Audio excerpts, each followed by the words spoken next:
Yeah. Like, natural disasters, no excuse. When was this? This was during COVID. During COVID. I mean, COVID's still happening. Right. You know what I mean? Like during the apocalypse year. Yeah. 2021. The year we all missed. I don't know, man. It was like 2 years ago. Gotcha. Like 2 years ago. I mean, it was crazy. That's intense. So what happens during that? Like, it's similar to a tornado. Okay. But instead of a tornado like doing like the cyclone kind of thing and like everything's getting sucked in, it was just winds. Like picture like the windiest day, and now times that by I think it was like over like I don't want to quote this because I know there's like Iowa people watching right now and they know the exact fucking stats. But it was like 200-mile-an-hour winds or like some crazy shit like 150 miles an hour. Like something like that. Like pretty much like Iowa's a lot of farmland. Like all you saw was like silos like bent over like this, straight up like that. No. How we realized is like our neighbor's garage door flew down the street, like the entire garage door. I mean, cars were tipped over. It looked like a fucking jungle. Yeah. Like when we were done, like I think we lost like 40% of our entire canopy cover. Fuck. So like all the summers are gonna be super hot now because there's like no shade in Cedar Rapids. Yeah, you know what's crazy? Is that I had a dream like a month and a half before that happened, and the dream was like that. I woke up in the morning, went to the kitchen, and out the window I saw that it was gray, darky, murky skies, and the trees were just sideways because there was just wind that was so strong that the trees were literally like sideways. Jeez. And I remember the house shaking, and it was like just so intense. And I wake up, dude. A month and a half later, the derecho happened, which is what it was. Derecho actually stands for straight in Spanish. It means derecho just goes straight, and that's what it is. It's just wind that's going in one direction at 150 miles an hour, just fucking knocks down everything in its path. It was crazy. So you're telling me you have the gift of foresight? I mean, it happened that one time. It happened that one time. Oh, hey. And you can't take every dream. And then I'd be crazy if I'm like, every dream is going to happen. You never know. I'll take your ass to the casino talking about. Yeah, exactly. No, you got to leverage that, Yeah. Right? I remember we were together for this one where I don't remember if it was a tornado, but we were having a really, really, really bad windstorm. I can't remember where we were coming back from, but we were going back to his house, and we come in to the neighborhood and we see like the power box on the power lines is like kind of on fire.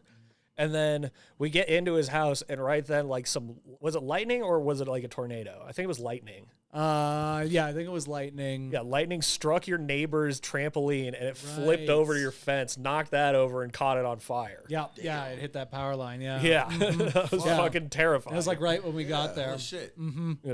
So I mean, like that's the only kind of thing that I can think of to relate to it. But that was just really right in your neighborhood that was going on. That was in my backyard. Yeah.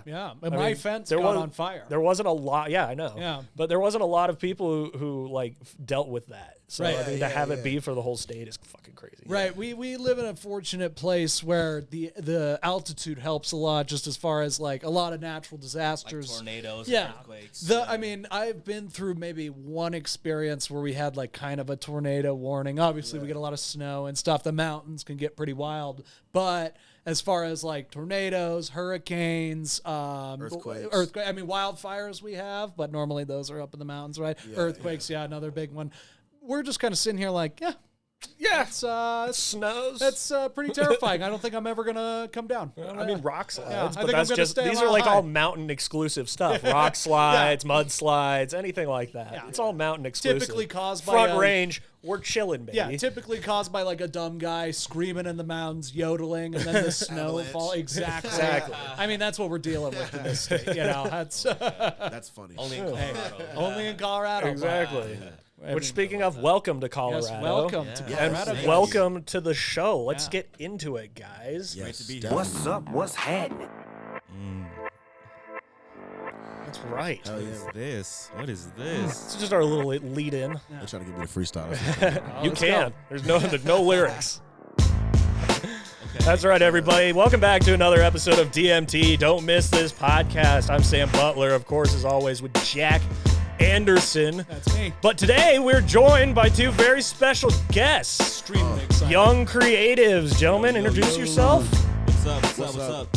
Hey, man, it's Young Creatives. This is Riley. Juan Gomez. Yeah, man. Thank you for having us. Thanks for coming on, man. Thanks for reaching out. I'm happy to have you guys. I'm stoked. Hell yeah. It's been quite the journey. We've been to Denver a couple times, but never got to lay our heads down and wake up and tackle the city. So we're here. Nice. Yeah. Ready to do it, man. Love it. Well, how have you liked it every time that you've been here? Yes. Man, I loved it every single time. It's just a different experience out here. Like, it's a Western dry weather. You know what I mean? It's just different than the city. It's, Right. And then the weed, man, like. Oh, we total game best. changer. It's the Yes. best. I mean, it's so good. why this place is paradise. We've you really know? taken it Exactly. for granted at this point. It's true. Yeah. 'Cause Absolutely. The rest of the nation's not living like y'all, man. No, yeah. I mean, Not like, at all. constantly the dispensary we go to, it's $43 for an ounce of shake. It's true. You know, just Wow. Yeah. throw that out there. ridiculous. Simple, You easy. know. We And have it's like good shake too. ridiculous. It's not shitty twigs and leaves and shit. We literally have professional stoners, and I'm going to tell you what, they're great at their jobs. Yeah. All right. Yeah. They know their stuff. They seem like they're PhD educated. Yes. And they're high as shit every Yeah, time. shout out to all the dispensary workers, Shout man. out. Absolutely. Shout out to butt tenders. Yes. But what brings yeah, you guys? bartenders, What yeah. brings you guys out to Denver? You know, why this city out of all of them? We're doing a bunch of promo. Okay. Yeah. We both together individually have a lot of shit going on, and then also Young Creatives is always, we're always trying to grow that. So we do music videos, we do movies, we do commercials, we even do weddings, you know what I'm saying? So whoever got married or got engaged recently, hit us up, right? So like Okay. every industry. I'm promoting an album at the moment, Riley Mobz, Okay For Now. Slaps. Yeah. Check it out on all Slaps. streaming platforms. I think the dog just ripped my phone off Oh, the shit. no. Wins. yeah. Yeah, Oh, there. Winston. Winston's Hey, we're gonna take a is- quick intermission. Hey, the live video's probably still Winston's on. got a lot of Yeah, energy. Hey, No yo. cuts. No cuts. No, that's Yeah. cool. No cuts. We run it live. That's right. But yeah, Is it still going? Sweet. Oh, we're still moving. check out OK For Now And on then all just frame streaming it up platforms. so then you guys don't get cut off, you know? Yeah. There we go. I had it We're doing it I had live. it the other way. I had it the other way. Yeah. Landscape, yep. We talked about it last week. Having Hell a yeah. dog in the studio adds an element that Yeah. Surprise. you know, and it's exciting. You know, it's It a is, it Hey, is. Winston, you did a little wild baddie. card. My whole He's thing a is true wild card.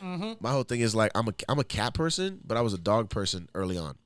Sure. Mainly what made me switch is that like, you know, when I had a dog, I was like living with my mom and my sister, and like other people took care of it, and I didn't really see the level of work it takes to actually own a dog and maintain a dog, Right. opposed to a cat. So when I got my own adult situation going on, had my own place, a cat was like so much more manageable. And your dog's amazing, but like most people's dogs, they don't really like know how to train them. So like they're the type of dogs that like won't stop jumping on you, or if they'll just bark at everything that moves. and Right. You get noise complaints. I got lucky because I hardly even trained Winston. He was just Really? good natured this way. Yeah, I mean, I got him when he was a year old, and he was already potty trained and everything from the previous owners, and from then on, it was just really like, yeah, if he sees you coming in the door, he's gonna jump, but all you have to do is just keep your hand out. Yeah, he's yeah, not yeah. gonna jump. Yeah. And he's you jumping know? because he's excited, not because he Exactly. doesn't know better. You know, Yeah, what I'm saying? and There's a difference. the problem that I run into all the time walking him is that other people's dogs don't like how excited he is to see them. They're just like, whoa, back up off me, man. Like, come on. And then they get angry, and then the owner gets mad at me for it. And I'm like, this is some like dog racism because he's a pit bull, dog. This is fucking fucked up. I think, you know, when it comes to dogs versus cats, it's kind of like, you know, a cat is like a friends with benefits kind of relationship where it's like, you know, we like this is good, we don't need each other. No strings We'll attached. hang out. Wow, It's peaceful. yeah. A dog fucking is lit. like a marriage, A commitment. As soon as you decide to do it, and that dog so is funny. the That is a neediest great partner. comparison. I've never heard at a that. level. That's you amazing. know? That's a great comparison. I'm the going to start truth. saying that. I would say I'm like you, Riley, where I started off as a dog person, but I become a little bit more of a cat person. But I started off so against cats because I was so allergic to them. Like, had to go to the ER visiting my aunt and uncle and shit from allergies. But then it's like, same with, I still have allergies for dogs, but it's like, yeah, just don't touch your fucking eyeballs. You'll be fine. It's Yeah, fine. yeah. It's whatever. And Winston doesn't have that much fur either. He's not like a No. long-haired dog. Got lucky with that too. But yeah, like but- cats, if I'll pet the shit out of a cat and then I'm like, I have to wash my hands before I do fucking anything else. That's the only price I have to pay. And I'm down with cats again. There we Cats go. fucking rule. Yeah, cats are legit. Cats are Egyptian gods. You know, that's all I need to say. That's true. They are very majestic. Our cats are very majestic. Yeah. Incredible. Yeah, shout out Tang and Rillo. Kangaroo. Our cats Shout at out home. to Tig. Hell yeah. Yeah. Tig. Yeah, Shout you out got- my man. sister watching them. Making sure they don't fucking Thanks, shit on all of our stuff. There you Yeah, go. we're all about the shout outs here.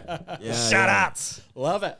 So yeah, guys, so tell me a little bit about Young Creative. I mean, obviously watched your films, watched your music videos, all sorts of, I mean, fantastic stuff. Like I was telling you guys before, when I was listening to your album this morning when I was working out, I was like, oh, I'm actually gonna like meet this guy today. This is like real Hell deal, yeah, you know? What's your guys' kind of mission, goal? I mean, what are you guys doing? You know, you're hustling. Yeah. Yeah, so Young Creatives is really just like a platform for us to do anything that we want in terms of like our passions, you know? So like Riley released his new album, Okay For Now, which he's been working on over the last like 3 years. And you got to think about how many hours a week do you got to dedicate to that? You know, the fact that we don't have 9 to 5s and we do Young Creatives like full time is what allows us to like pursue those side projects. You know, Awesome. I wrote and directed a vampire film in England in my free time while he was making his album. You know what I mean? And on the side, you know, we do weddings, commercials, music videos is big. That's what we're known for. And then that's just like what kind of like pays the bills and keeps us afloat.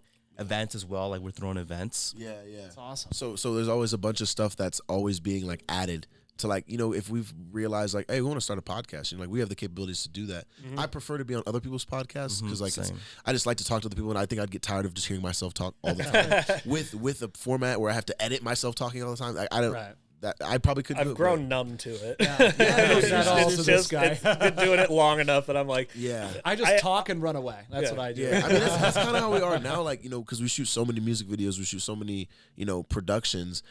Sometimes, you know, it's hard to not get jaded to like the process. You know, it's kind of hard to not be like, you know, because when we first did it, we're like, bro, we're getting paid to do this. Now it's like, we're not getting paid enough to do this. So, well, I mean, Jack, I'd say that go so far to say that this is kind of like what they're describing is exactly what we want to do with DMT Studios. Yeah, that's exactly. Oh, yeah. Because like we have this podcast, we have DMT reviews where we review movies and TV. That's dope. That's what this podcast started as, was us reviewing stuff, but then us just bullshitting overtook it, and people were like, well, listen to that, and then stop at the interview because we haven't seen the movie. And it's like, oh, okay, we'll split it into two shows. You got to listen to your audience. That's awesome. Right. Yep. And then we have a 100%. third podcast going on where we have taken this show that we've been writing, and we've cast all the characters, and we got somebody, and we've just taken the table read and recorded it like an audio book. Nice. And, you know, it's audio screenplay, DMT table reads. Yeah. And so we want to do that. We want to do sketch. We want to get out there and do more stuff. Yeah, man. Like what we say is like Young Creatives is like a catalyst or like a vehicle for everything else we want to do. You Right. know? Exactly. Like obviously going out to England wasn't like we didn't make money going out to England, but we spent money to make a film in England, and then we can take that film and then use that to get other opportunities for ourselves. But you know, a lot of people don't understand that you got to invest on the front end to get reward on the back end. Exactly. And sometimes your investment is sacrifice. Like sometimes your investment is literal money.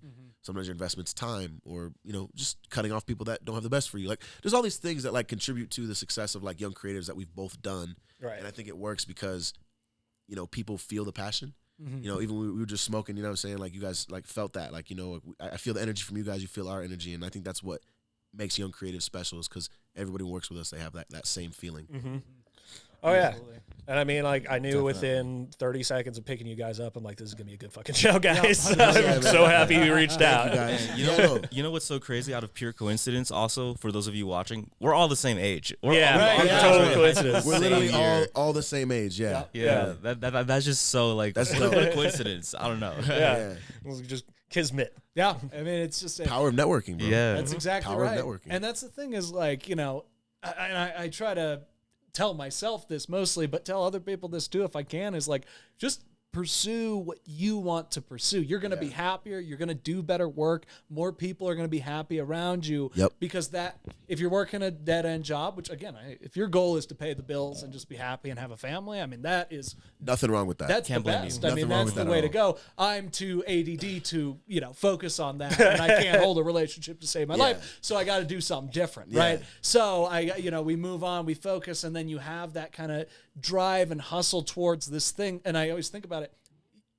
Anything you start in I a just heard creative, Winston fart. Yep. No, hold on. We got this. Winston! Jackie D running the board. That's right. We're making a transition here. It's exciting, but That button is right there. if you can, you know, kind of focus that energy, focus that attention, and create something out of nothing. Like that's really what's cool about it to me, is like all of our ideas. This podcast started as us, you know, well, I mean, probably 2 years of saying, we got to do a podcast. And then we sat. Well, like, you tried to start a podcast where you were interviewing people. Right. I tried to start a solo podcast like Bill Burr, Chris D'Elia style. Yeah. But did not work. And like, I think we were at a party and we're like, dude, we should start a podcast. Right. No, I distinctly And then remember. the next day we went to Starbucks to think of the title. Yep. Nice. DMT, don't miss us. That's right. I like how you acted fast. Yeah. Like you had the idea the next day you were on That's it. so funny. Me and him met at a party in my freshman year of college. Mutual friend introduced us, and we were like, "Hey, Riley does music. Juan's here studying film. Like, y'all should collaborate." Okay. You know? So same thing. No, it's And then ever awesome to since, find people like Yeah, that. because I love like that. because we did those kind of collaborations like while he was in college and while I was just like doing my music thing, promoting shows around the area, just trying to do anything but work at a job. You know, obviously I had my 9-to-5s and stuff. I've worked damn near every fucking job that is existing on Earth. Yeah. You don't need a diploma or not a diploma, but a degree to work. Like so, I was like call center. I sold vacuums. I fucking worked for this pool company fixing pools. Like it was a lot. It was a lot. Yeah. Right. But during that time, we were always collabing with each other. Like we shot a documentary. He helped me with graphics for my album cover, Wonderful Vibe, which is like my last project 5 years ago. We just did so much, and he did a senior film that like he fucking blew his whole school away. Like we just always were doing those things, and then one day, kind of like how you guys were like, you know, we should start a business, Right. and I even said it like, how, you know? But I knew that I was like, people pay people for this shit, bro. Like I knew that because I knew Exactly. people that got paid for it, and I knew other people that were paying people for it. So I was like, bro, I don't look around and see anyone who's fucking with us, like, you know, talking my shit a little bit. Like, I don't really see it. Yeah. So we could really capitalize on the market here. Mind you, this is Cedar Rapids, Iowa, bro. Like, you know, this isn't like LA. Like, Right. it was like, there's not the big pond. It's a very small pond. So we became big fish in a rather small pond. Right. So now that's kind of why we're here. We're like, you know, trying to branch out and stuff. But it wasn't beautiful in the beginning, you know what I'm saying? Like, we didn't even have phones, bro. Like, we had to use, like, Facebook Messenger and, like, Right. Yeah. Wi-Fi and shit. Yeah. Like, meeting people at Wendy's simply because we don't have an office. You know what I'm Right. saying? They'd be like, and I'd play it off. I'd be like, oh, yeah, let's just go get lunch somewhere. Like, Right.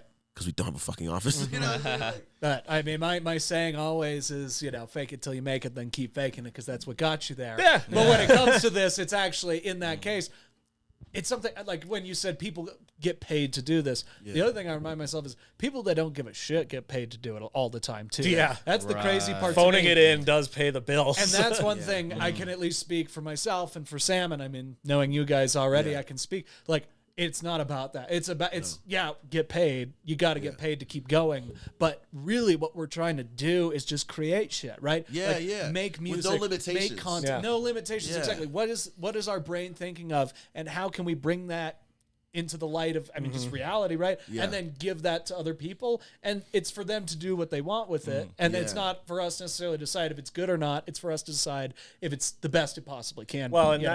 that's exactly. I would say our entire motivation for making table reads, because the show we came up with is like a sci-fi high concept thing, would be very expensive to shoot, and we do not have that means. We don't have that connections or anything, and you know we sent it to contests. It did very well, didn't win anything, but went very far. Yeah. And then we were like, let's just that's like a screenplay. yeah. Yeah. Okay, cool, Like a cool. TV pilot. Yeah. Yeah, pilot. pilot. Okay, gotcha, yeah. gotcha. So, and then we were Nice. just like, what if we know a lot of actor people. Let's see if they'll just hop in and help us and play these parts. And Yeah. we just decided to do And that. that's cool too, because like I think the main thing that people misconstrue is the value of an idea. Right. Because- it's the main thing. Yeah, Right. like everyone has them. So you think, oh, well, how valuable are mine really? Right. Right. But it's like, yeah, you got to understand though that most people that have ideas aren't manifesting them. Right. Because we've all thought of an invention. We're not going to do it. We've all thought of like a song idea, but we're not going to write it, Right. right? Unless you're an artist or a singer. So if you're someone who has an idea, understand that if you really manifest these ideas, Right. these are tangible value. Like you will get tangible value from ideas. Yeah. And that's why intellectual property is so big. Like Yep. hold on to your fucking intellectual property, bro. It's literally your being. It's literally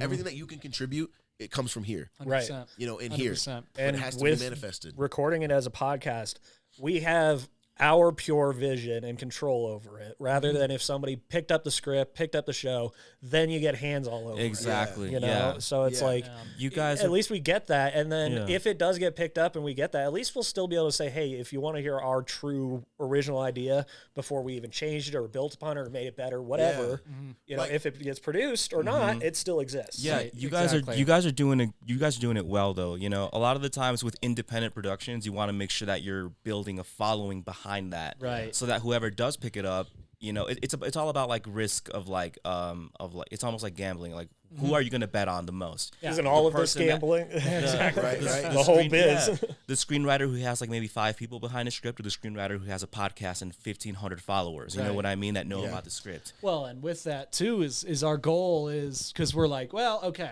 you know, be realistic. What do we have right now? Well, we have this. We can make this. So what we're working on, and you know, the audience is still waiting on some new. We're gonna finish this season, and we're gonna do it like we're making a TV show. Yeah, because that's what we want to do, right? And right now, we know the story. We have the means to finish it, and that's gonna be our goal. And hopefully, that leads to whether it be an opportunity or just a new idea, right? That's what we're trying to generate here. Like going back to your point about, so many people have ideas, right? One of the most important quotes I ever heard was from Bill Lawrence, who made Scrubs. He's talking on a podcast, which is why podcasts are fantastic. We can get these like nuggets for, I mean, like, honestly, you know, we're here smoking, drinking wine, and who knows what we're going to say. Exactly. Oh, thank you for reminding me. Oh, yeah, dog. But Bill Happy Lawrence. St. Patrick's Day. Happy St. Patrick's Day. Happy That's St. Patrick's true. Day. I didn't even realize. I'm wearing green. Jack, I'm going to pinch you. I got green on my underpants. I don't believe you. I'm going to pinch you.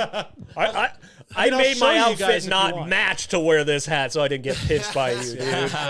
And I'm wearing pretty much any sacrifice fashion. Yeah, dude. I'm wearing a lot of red You and guys do have black cool right hats, now. though. I like your hats. Thank you. We're hat guys, you know. We gotta have the logos on top. But, Bill Lawrence was saying, he's like, you know, I living out in LA, creating shows. I meet a lot of people. Obviously, they're like, I love Scrubs. I love Cougar Town. I love Spin City, whatever it is.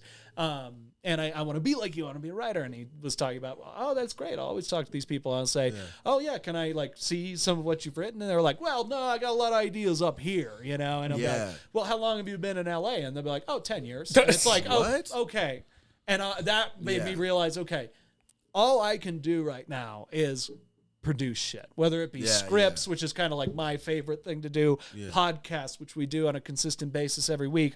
Obviously, we're just in Littleton, Colorado, bullshitting and making up stories about aliens. But like, you know, like you were saying, manifest that kind of stuff. Consistency, just work bro. on exactly. And you guys have built an entire bit. I mean, you guys are our role models right now. You know what I mean? Oh man, that means a lot, bro. You've literally done what we hope to do. We're from fucking Cedar Rapids, Iowa. He's from Chicago, but you know, we're operating out of Cedar Rapids, Iowa. Bro. It's probably even smaller than this place. So it's not about the size. It's of the doing it. It's the doing it. And that's what I'm admiring the most about you guys. Consistency, One thing man. I always say, here, let me go blow my nose before I say this. Oh, you're good. I'm gonna be like snotting all over the mic, like got my allergies going on. We got to make sure it's a pure voice. Right.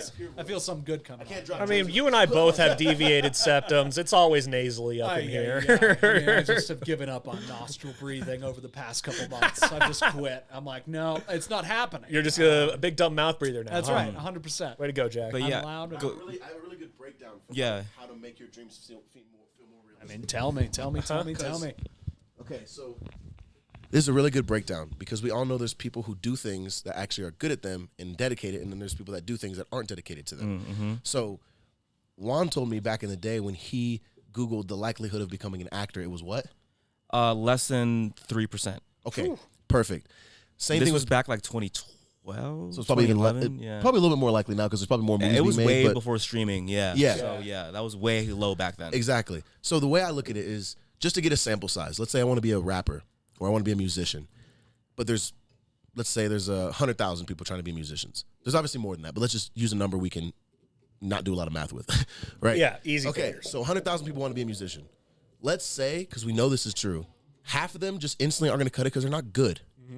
Like you're just not good to make it. You're not good enough to make it. So boom, now you're left with 50,000. You're competing with 50,000 people. 10,000 of those people don't have the money to invest. So now you're down with 40,000 people you're competing with, so to speak. Then the next 10,000 people are, maybe they're talented, they have the money, but they don't have the passion. So they're not actually going to the meetings on time. They're not actually going to radio stations. They're not actually going and doing every open mic night they can to get noticed, right? We see a lot of that with rappers who are super famous and popular, but they can't get out of the streets. So then they get locked up. So there's people with those flaws. And then lastly, there's the people who at the end of the day are just not going to commit. They're not going to dedicate themselves to the task. So if you really think about all those factors. Righty-tighty, man. I'm just so engaged. No, you're good. So if you think about that, there's 100,000 people that want to do something, 50% of them just aren't good enough. Another 10% are just not going to invest. Another 10% live at their mom's place. Maybe they're talented, they have money, but they're just not motivated. So really that leaves, and I would do that with 1 million people, do that with 10 million people. The amount of people pursuing something are never the likely amount of people to succeed in that thing. So don't look at it like, oh, I want to be a rapper, but everyone wants to be a rapper. Yeah, but if you're good, you're not competing with everyone. That's why we talk about all the time. We always help other videographers and other like rappers and people that aren't paying us for this knowledge, but we always help because we know we found who we are. No one will ever be able to be us better than us. So if I give you my sauce or he gives you his sauce, you're going to have to mix it with some other ingredients because it's not going to work when you do it exactly the way he talked about it. It's still knowledge. It's still worth something, but it wouldn't work. Like I can't be Kanye.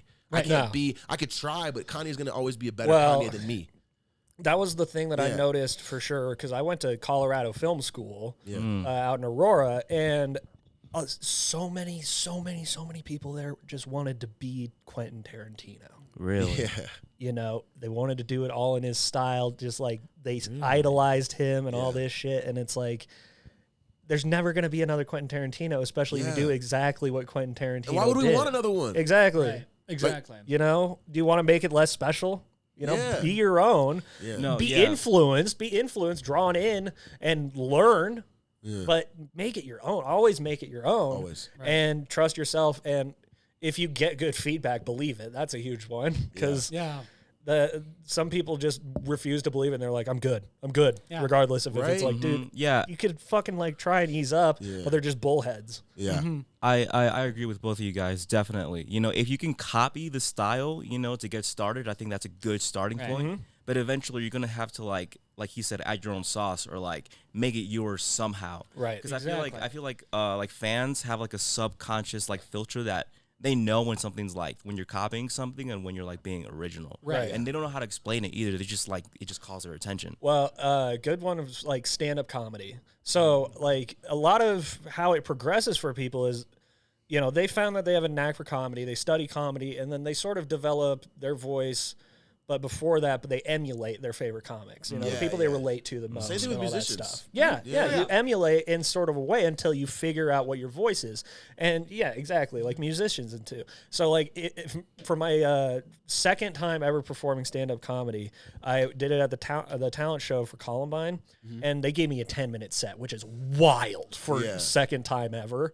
And I went out there and I did it. And if you go and rewatch it, because it's on YouTube out there, I can go through it and pick out Dane Cook, Louis C.K., Jim Gaffigan, you know, like every single thing that I, stole from somebody else to mix together to make it that. But it's like, but it still was mine at the end of the day. But that's how it goes in for art. You gather the pieces from everybody else. But if you just try and just copy, rather than try and say something new with that point of view added, it becomes a fuck show. I think that's why it's good to know what you're influenced by. Yeah. I think like off surface base, you'd be like, oh, yeah, I know what I'm influenced by. It's like, do you really though? Right. Do you know that sometimes the way you conversate is very Dave Chappelle-esque? Yeah. Do you know that sometimes the way you start on your beats is very Drake-esque? Did you know that? Like, because I feel it. Like, so people tell me all the time like that my music sounds a little bit like Drake's music. I would be ignorant if I sat there and was like, no. You're wrong. Like, no, like these are fans telling me that I sound a little bit like Drake. They're meaning it as a compliment. Right. They're not saying like, oh, I don't like this, you sound like him. They're just saying like they sense it a little bit. So I'd be dumb if I wasn't like writing songs like thinking like, okay, it's mine now. Let me my voice. Well, my Sam put it best. I told him, I'm like, you know, it kind of reminds me of if like Kid Cudi met The Weeknd a little bit. I get The Weeknd everywhere. It's just because of the hair and I'm light skinned. So I didn't even think of that. It doesn't help that I make pop music either. Yeah. So it's like no, but like I'm from saying the music like, itself. I don't think your though, music. that's I kind don't of think the your music vibe. sounds like him though. I don't think so either. No. I don't think so either. But I guess then it was you just the energy. Then whatever. It could be. It could also just be like I'm an attractive light skinned motherfucker, and so is he. Subconscious. Yeah. But listen, man, if you're playing the Super Bowl halftime show, you're winning. It was a good one. It was a good one. You're gonna be there. I mean, it's happening. Exactly. I can feel it. But I get that everywhere I go, though. I've kind of been just embraced at this point because there's probably worse people I could look like. Right.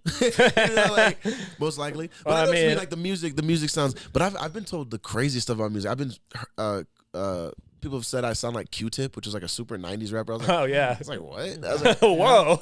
I didn't hear that at all. But, I had a strange moment once in college when I went to a Subway where I was ordering and I got to the front and the lady was like, you look like the guy that plays Thor, but like a less attractive version. Oh You know my what I mean? God. I was like, That's funny. that's the nicest thing anybody's ever said to me. Like instead of a hammer, you have like a mallet. Like a wooden mallet. Yeah.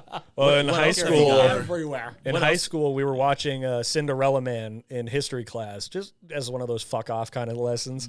And someone sees Paul Giamatti, and they're like, "Dude, that's Sam right there." No way. And it's like, yeah, I can't live that down. I look like Paul Giamatti.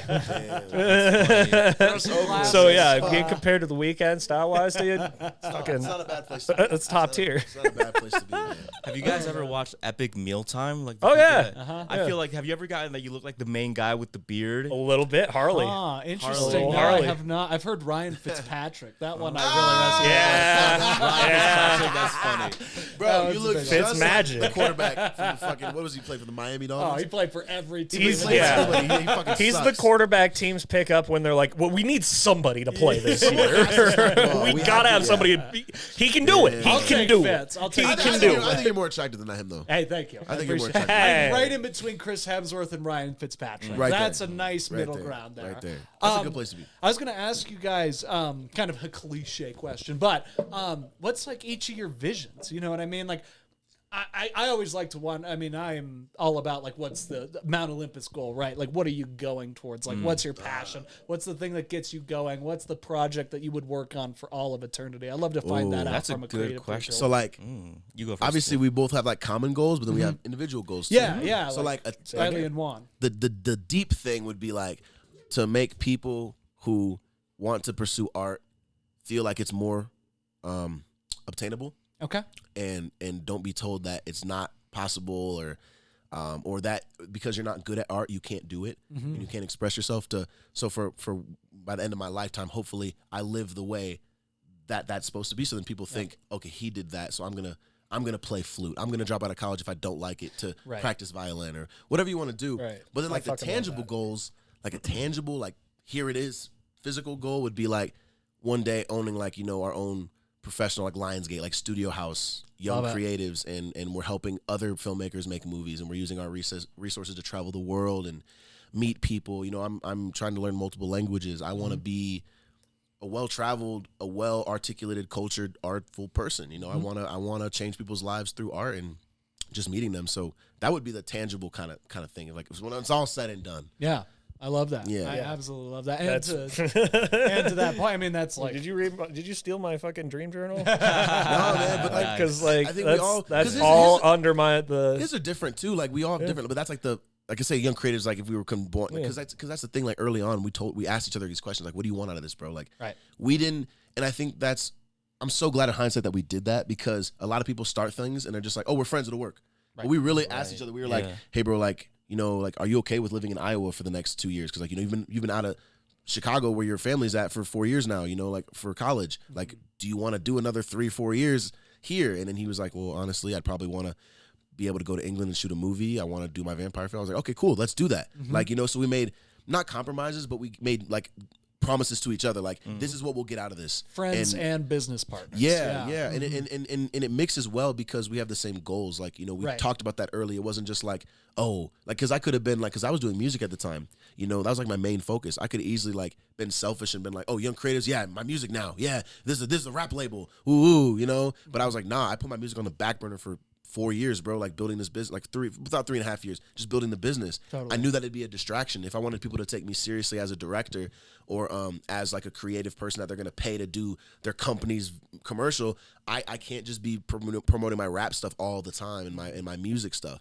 So, you know, even with him, like there's things that we've probably wanted to do individually that we've sacrificed for the company. Right. But the company is ultimately the thing that's going to buy our moms a house. The company is the thing that's going to eventually make all of our friends around us feel comfortable because they know they got two people that got their back Right. on a crazy level. Well, and if the company grows, it gives you the resources to do whatever you want to do. And Yeah, then I you mean, can- we wouldn't have met I mean, you you're guys, already you know? doing that, you know? That's Yeah. You already shot the film, made the album, and that's just the beginning. I mean, I could already feel that energy out of you guys.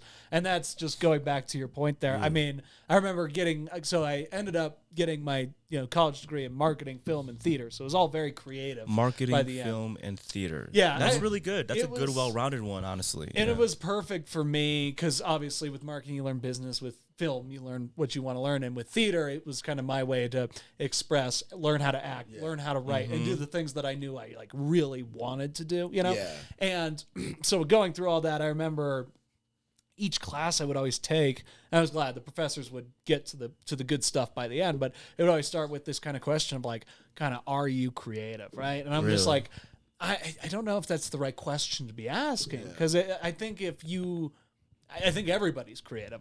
That's kind of the main point. I think if you have a vision, if you have an idea of something you want to go after, the only thing standing in your way, obviously we all come from different economic backgrounds, from different, some of us, might have to wake up and go through an hour of medical treatment when we wake up every morning. I mean, who knows? But if you have that goal and you have that passion, you put that time in, you are creative. You're as creative as you allow yourself to be. Everyone's creative. They just haven't found their medium. Exactly. Like you, the dude who like drives semi trucks 18 hours a day, probably doesn't have time to paint. Well, I mean, he might pick up the harmonica. He might really like doing that in his off time when he's filling up his diesel truck. He might like sitting outside the gas station and just playing his harmonica for 20 minutes, and that to him is creativity. That is just as creative as what I'm doing. Isn't that kind of just how the human mind works? It's always trying to create new things, like create conclusions, create connections, create whatever. That's why when we get used to things, we're desensitized. Yeah. But it's like, the dude driving the truck, every single person out there, even if they're not any sort of artistically driven, they always have the idea of, wouldn't it be cool if... Yeah. Okay, that's a great point. That's a creative idea, right? I want to go back to the main thing, because this is really what drives me. It's this one sentence, like, and you kind of just said it. Like, when people are like, when you talk to people who are living check to check, or maybe not check to check, but they're just working a job. Maybe they make good money, but they just don't like what they're doing. They always have those ideas. They always have this, oh man, wouldn't it be so cool if I always wanted to open a restaurant, but keep dreaming, right? Right. And I'm like, and when you said, wouldn't it be nice? And I'm like, and I actually am the person who stops. I'm like, yes. No, wouldn't it? Yeah. No. Wouldn't it be? It would. And that's what it is about young creators. It's like, why not? Right? Like, why not us? Why can't you make movies and film weddings and drop music and do a clothing line and do performances and go to Denver and meet two cool dudes and do a podcast? Like, we're doing it. Right. Yeah. It's like, I want to be proof that you can fucking do it because, well, he did it, bro. Right. And people always say, oh, it's hard, it's tough. And I'm like, but isn't going to the job you have hard? Isn't that the work? life you're living right now? Like, and another isn't deterrent, that why you're dreaming about? I mean, I don't know. The other deterrent is there's no roadmap. Exactly. A lot of other things people just dive into because there's a structured roadmap on how to, move up in something, and that's security rather than taking chances, moving out of your comfort zone, diving into the unknown, all that, yada yada. We deal with so many like situations. Like, we never clock out, right? Like, if a client hits me right now, I'm messaging. If a client asks him to make a change in the edit, he has to do it within the time period. Like, so even with all that, as hard as we work, as stressed as we are, I still to this day was more stressed working all of those other jobs. Sure. Yeah. Because I got no satisfaction. The only satisfaction was a payment. And then once that payment runs out because of other people who need your money on the first of the month, you're left with nothing. No one can take away the fact that I can sit here right now and start writing a film script. Right. Yeah. Exactly. Unless they outlaw paper and pencils. Well, for sure. Even then, I could talk about it. And that's exactly, you know what I'm saying? Yeah. Like, you can't silence art. You write your own blood if you're determined enough, people did that straight up. They did that shit. Well, and so that was what I was thinking too, is like this shit, like when people are like, oh, you're just writing about aliens, oh, you're just making up songs. I'm like, no, this is inherent to human beings, right? Yeah. We told stories around the campfire. We've done music since we could find rocks to clap together. You know what I mean? We've, created different poetry. Like, we've expressed ourselves through this way. It's why we love TV shows and music so much. Yeah. And we cling to celebrity. And it's not like these things are the, perfect things in the world. But they're things that tie people together. Well, they're inherent to human beings' culture, right? Yeah. And if you can add to that, or if you can express yourself in that way, there's no written path to do it, right? Everybody who succeeded has done it a completely different way. But shouldn't that be encouraging to you that you can find your own? Yeah. Now, I would be Yeah. discouraged if I saw 1,000 successful people doing what I wanted to do, and they all did it the same way. Like, they all went to college to do it, and I'm like, well, fuck, I dropped out. Now I'd be thinking, oh, damn, well, maybe I can't do that. But now it's like, wait, You're talking about all of our presidents. You're talking about all the people that have like been successful, have been bankrupt or smoked weed at some point, or gotten kicked out of a program or gotten fired. We're from a human job. at one point. You know, yeah, exactly. we try to pretend that there's some sort of otherworldly beings when they're just fucking human. Right. Literally. You know? Well, Literally. And I mean, it's like, I remember, so like an exact story to like your point with like, all these people are going to try and do music, right? And why should I try if all these people are going to do it? I remember I was in a comedy writing class. It was like a specific class that they came up with that year, and I just got lucky enough to be able to take it. We had to write like a spec script of our favorite show or whatever. And I remember the first 3 weeks, because I was all about it. Like, what I want to do is I want to write TV shows. And at that point, it was specifically comedy. You will. Sir. Hey, You are. First off, you already are. Right. First That's off. actually very true. Don't wait for someone to validate you to say you're doing the thing that you're already doing. Fair. That's right. You're doing it. When I started writing comedy shows Yes. in this class, I remember the first 3 weeks I was sitting in there, and I had felt this way, or I felt this way in a lot of improv classes when I first started taking them. A lot of my college life, I felt this way, stand up, open mic stuff, being in there and like, am I the funniest in here? I got to be the funniest in here. I got to be number one, right? And then 3 weeks later, we had to start writing in teams, and all of those people helped my writing, and I helped all of their writing. And I realized, again, like you were talking about, if I named you 20 stand-up comedians, they're not all famous because they were the certain specific type of comic the world needed. No, they were successful because they were themselves, because they cared about the project, because they cared about, with that writing class, because we cared about each other's work, and really about writing the funniest thing possible, about telling the best story possible. And that's where I learned about collaboration, and that's where I learned, I was like, that's creativity, right? Everybody has that initial spark when, like right now, if 4 sparks come together, I mean, that's going to be an explosion. That's going to make something crazy, right? And that's where I learned, like, this isn't a game. This is a game, but it's a team sport. It's not an individual, like, climb. Oh, fight. I agree. Big time. Definitely a team And sport. that helped so much where I was like, okay, this is going to be hard, but, like, if I do it with the right attitude, right? If I work with people who do it with the right attitude, we're just going to help each other, and it's only going to be as hard as, whatever the journey we have to go on is going to make it, you know? Trusting your artistic bones. Exactly. Just trusting the thing that Your you intuition, felt. like, Could you repeat that something about the journey is going to be as hard as it makes it? That's really good. I mean, like, my kind of like life philosophy is kind of what's supposed to happen is going to happen, right? And as far as like, writing, I do a lot of like, look at the hero's journey, right? From mythology and Joseph Campbell. Check out Joey Cam's Hero with 1,000 Faces. If you haven't read it, it's fantastic stuff. If you want to learn about story and stuff, it's kind of nerdy. But kind of basically accepting that whatever challenges you're going to have to face, I mean, that's just like the monster you got to slay in the story. You know what I mean? That is your challenge. And if you can overcome that, you're capable of anything, right? Yeah. But if that thing beats you, all right, you got to go back, you got to internalize, and you got to learn how to beat it. And that's the thing, is like just deciding, is this something I'm going to defeat, or is this going to be something that's always looming over me? Right. Almost like the path is where the challenge is, Exactly. And that's beyond even J. creative Cole said stuff. there's beauty in the struggle. Exactly. That's Like, Hell yeah. beauty in the struggle, bro. That's Really, anything you're going through, whether it's interpersonal, career-wise, your inner, like yourself. I mean, face those challenges, because I always say, like, if I can overcome anything that, like, or at least I can come to terms with whatever I'm facing, nothing can beat me. I mean, I'm still learning how to live that, but as long as you have that perspective. It's one of those things that my all-time favorite, and one of the first poems I ever read, my all-time favorite is Robert Frost's Road Less Traveled. Sure. Robert Frost. And I'm familiar with the poem, but I don't exactly know how it goes. But I know he's very, like, all his poems emulate life. Yeah. And, like, choices and decisions and how to feel, how not to feel about certain things. Like, Yeah. 2 roads meet in the wood, and one is all like nice, neat, carved out. I mean, I haven't memorized it, but like the point of it is like one's traveled by. Yeah, and then there's one that it's a road, but it's less trodden, a lot of overgrown, a lot of tacky, awful brush to get through. And you have the choice, and you could go on one day or the other. And then he said, I chose the road less traveled by, and that was worth all the effort. Exactly. It's very true. That's good. Be the hero of your own story, You have to. Because you're player one, That's up.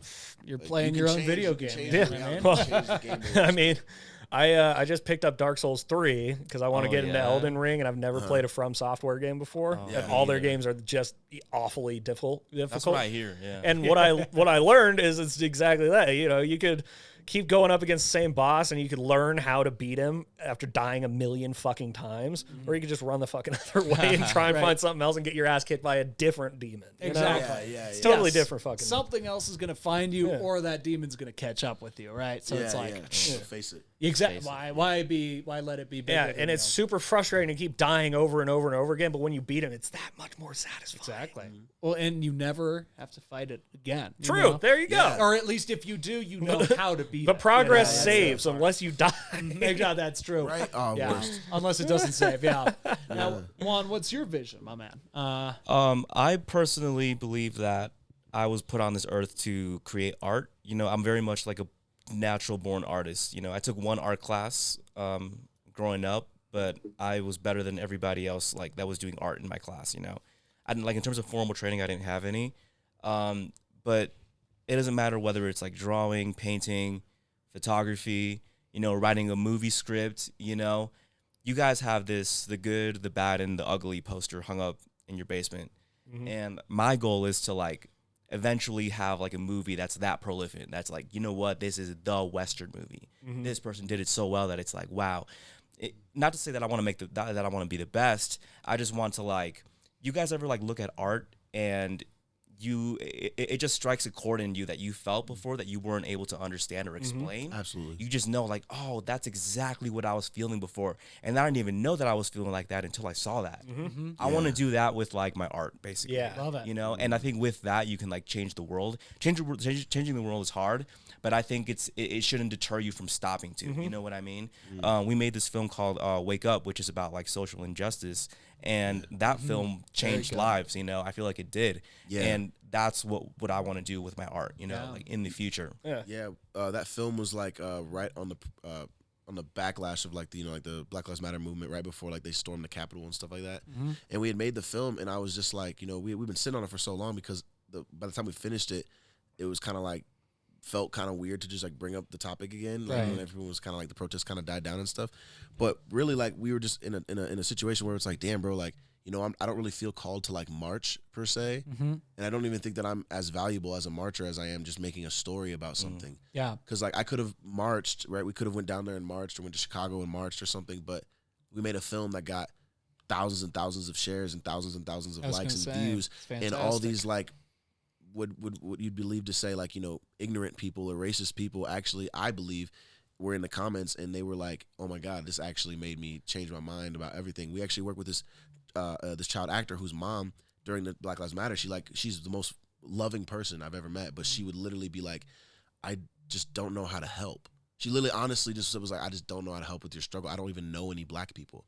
And I was like, well, it's very common in Iowa for someone to not have any black people they have to associate with. Their grocery store's white, their mailman's white. It's not dissimilar in Littleton, you know? Yeah, you know, like, and sometimes you're a victim of your own environment and circumstance. You know, you just don't know. You don't know the culture. So with us, it's like, that's also something that we do too. Like we respond with art. Right. You know, like my voice is powerful, but my art is so much more powerful. You know, so we made a film where we pretty much flipped the narrative. Yeah, where 2 black cops arrest 3 white kids or pull them over. And I don't want to give it away because it's really a short film, but it won the London International Film Festival, and that was like our first film that ever like won an award. It was fantastic. I watched it yesterday. Thank you, bro. Thank you, man. Thank you. So that's So if you guys want to check that out, it's on our Facebook. It's way more views and way more interact. If you want to see like the actual dialogue from like conversation that it started, I would look it up on Facebook because you can see everyone's response to it and everything. And that's I think that's more important. Well, the conversation that comes from the piece. And I was going to say too, after watching it, and again, I don't want to give too much away, and I've had a little bit of wine, so slap me if I start talking too much. But it's all good. It's been out. Spoiler rules are not pertaining because it's been out for a year, so it's like what the fuck. Yeah, but the point I really was, I mean, I was so taken by it is it's a simple enough premise that everybody can relate, right? Which you're saying exactly with the comment section and people having a dialogue, and that's something that's really important. One of my favorite moments in this show called Mythic Quest. This is a show on Apple TV. Super funny. It's about a video game. Long story short, there's this one girl who's like super like very woke, very like everything we need to do is make a statement. And her girlfriend are assigned to make an app game, right? Yeah. And the girlfriend wants to make it just this fun kind of simple game, and she wants to make it have a message, and she kind of talks her into it, and they put together this whole pitch slide, and she, she's like, farming, death, slaughter, and then the executive goes, no, scrapped, done. and it's because like what she's trying to do is the right thing, right? Yeah. Which your guys' video, I mean, it's so impactful, so important. And I just listened to a conversation with Daryl Davis on the Joe Rogan podcast. Controversy noted. But he, I love Daryl Davis and I love everything he talks about. And what he is, I think, so brilliant with is that he's like, we need to break this into something where it's just humans talking to humans, right? And that's the thing with that video is like, it's a simple twist on a very real narrative in this world. Yeah. And it's something where it's like, if you just look at it from a different perspective, this isn't even an argument. Yeah. This is a straight up like, oh, this needs to change. Yeah, and that was our perspective. It's not even about like what's wrong or right. It's just, what if that person looked like you? Exactly. Or what if that person was your son or and daughter, going back to those what ifs, those little thoughts, and you took that little thought. I mean, I'm obviously now saying what you obviously did, but like you took that little thought, you blew it up into this thing that was very, one, just good. I mean, just a really good film, but two, emotionally impactful, perspective changing. Obviously, I watched it. I was like, I agree with all this, but like it's something where I could see even the most just like closed-minded person going like, oh, well, if that was happening to me, like that kind of thing. Yeah, and that's all you're triggering, right? You're just getting that thought going. Yeah, exactly. We actually had talks. Like I was asking him, I was like, hey, bro, do you think this is like too divisive? Because like for you guys, like, it does end a certain way. So, like trigger warning. So before you watch it, but it did end a certain way. And then I was like, is this, going to start more, is it going to be more bad than good? Right, because sometimes you have the intention of doing something good, and we've seen that before. Someone says something, or they have the intention of doing something good, and then it just completely goes back downhill, whatever. Right. So it's like, like look at J.K. Rowling. She made Dumbledore gay to be super progressive, but then she's like getting canceled for like being racist and shit. So it's like, it's like transphobic. She's like, I'm very progressive for the LG or just L and G, but not the B and T and Q. So I didn't want I stop at L and G. Yeah. So I didn't want our attention. LGTV. Exactly. Like she has an LG. It's a terrible joke. Terrible. Jack. Don't reward me for that. I mean, fuck J.K. Rowling though. Like on the low, because she did say some racist shit too. But anyways, what I mainly think about the amount of characters in that fucking thing. Right, exactly. what I mainly am referring to is just like sometimes you say something and once you have it out there, you don't get to defend it anymore. Right. No. It's out here. Yeah. It's not mine. Once we drop this script, once we put out this movie, it's not ours anymore. Like it's. Oh yeah. I can't tell you how you're supposed to feel about this. Once you feel a certain way, you're valid to feel that way. Well, and that's what's scary about art too. To the point of how exactly. good I was going to say that's the contract you have to make with yourself with art is that the second you release it, it's not yours anymore. Yeah, it's not for you to decide if it's good or not. Yeah, I mean, think about how many directors have watched their movie fucking 400 times before it goes in the theater. Right. Like we've been in like places where we're like watching like everyone's like watching our work, and we don't even look at the screen. I just like look at other people's faces. Look at the reactions. Just to see their reactions. Because I've seen this fucking 4 million times. Oh yeah. Like, I want to see like, this is the part that I know they're gonna cry at. Are you crying? Yep. Yeah. Exactly. Am I hitting the beats? Yeah. Same with comedy. You write jokes and you're like, this is the punchline. But then if they don't laugh at the punchline, you can't set it up like you were like, you were supposed to laugh at that. You just have to keep going. Oh yeah. Right. You get instant feedback rather than like you laboring over like a movie or a track or a script or something like that, and then you put it out there. And then you just got to wait for the reception and then gauge it against people like that. Exactly. But it's like after you've put in all of that work, whereas stand-up, it's a work in progress no matter how many times you've taken that same material on stage. Music, people will you'll lie to tweak you. it after a set, you know? Because music, people will lie to you. They'll be like, I love this song. Yeah. But no one can lie with a joke. I mean, I'm sure there's sometimes people would laugh and it wasn't really that funny, but they laugh because they're just trying to support you. But you can kind of see through that. But for the most part, if you're funny, you're gonna laugh. It's like a knee-jerk reaction. It's like it's like breathing. 100%. Like when someone says something funny, you laugh. You don't think about should I laugh? And I think music is less so susceptible to this, where people come out and just like, I really like that song, but you know what I would have done?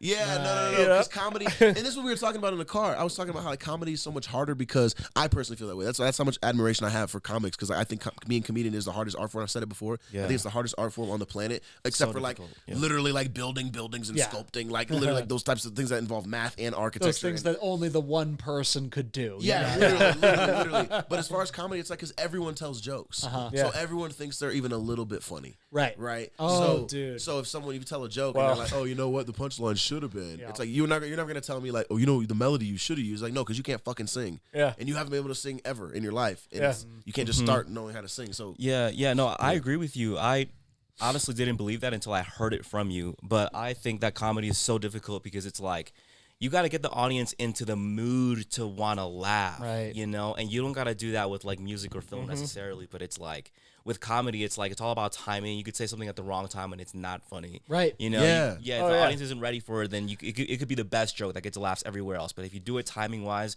wrong, and it's not gonna get the same laugh. Like I drop an album and I dropped it a week ago. It's gonna get plays for years to come, and I don't have to put any more work into that. I was telling him like, you tell a joke, and they're like, ha ha. Yep. Yeah. Next one.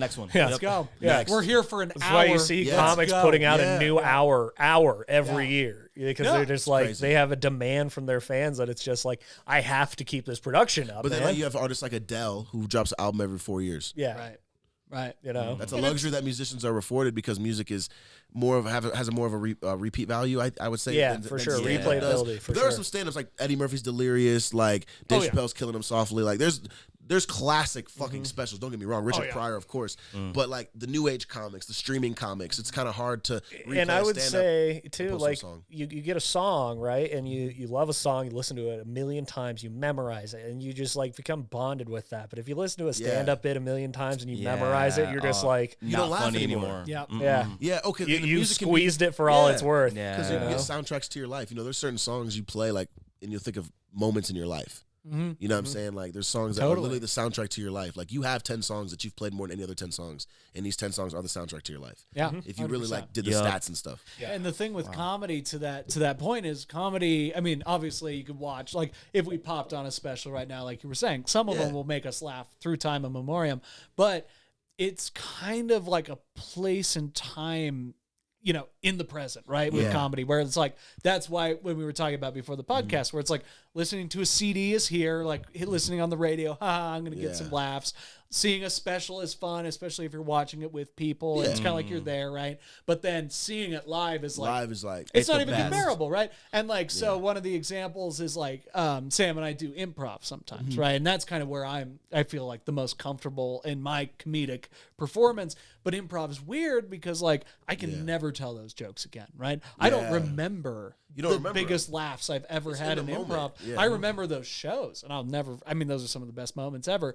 But there's something really special to that with this group of people that gets brought in a room where we're just going to here's the contract. We're making this all up on the fly, but we kind of have some techniques to make it make sense. Let's do this thing. Applying that to music, I'm like, I hate jam bands, but I could see how I could like seeing a jam band show because they're going to be improvising all of their fucking music, and it's going to be a once in a lifetime experience of that. Think if you were on symphony. A ton of drugs and fucking Dave Matthews Band just started going, you were the only one to ever hear that in history. And you're just like on the like best trip of your life, and you're like, this, I want to see every show these guys ever do, right? Yeah. And that's, I mean, again, that's certain artists can hit that spot, but like I think every artist has the potential to do that at least once for a person. And if you can do that at least once, what else are you doing? That's good. That's good. That's kind of what I say. I always say, like, I want to make music that makes me feel the way that the other people that I listen to music makes me feel. Yeah. I want those goosebumps moments. That's the thing, is like you write jokes that make you laugh. Yeah. Not that you think is going to make people laugh. Yeah, exactly. You know?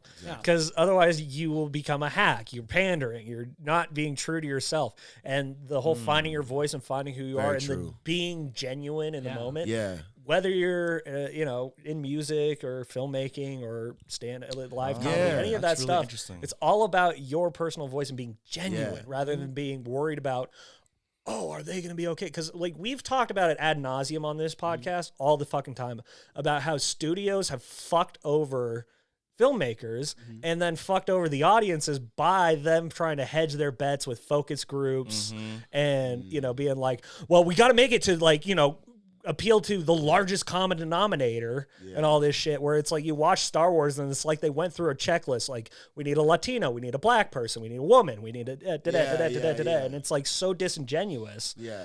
And Because people are more concerned about equality of outcome versus equality of opportunity now. yeah, right. That's something Jordan Peterson talks about a lot. Yeah. So you like just talking about Star Oh, Wars. don't you know? Make your bed. Stand up like a lobster. You know, be your confident self. Bro, done. He's so good. Love it. Bro, you sound just like him. Wow. He's like, where exactly is the dominance? What exactly is the dominance? You know, be powerful. Be like Jesus at his best. You know.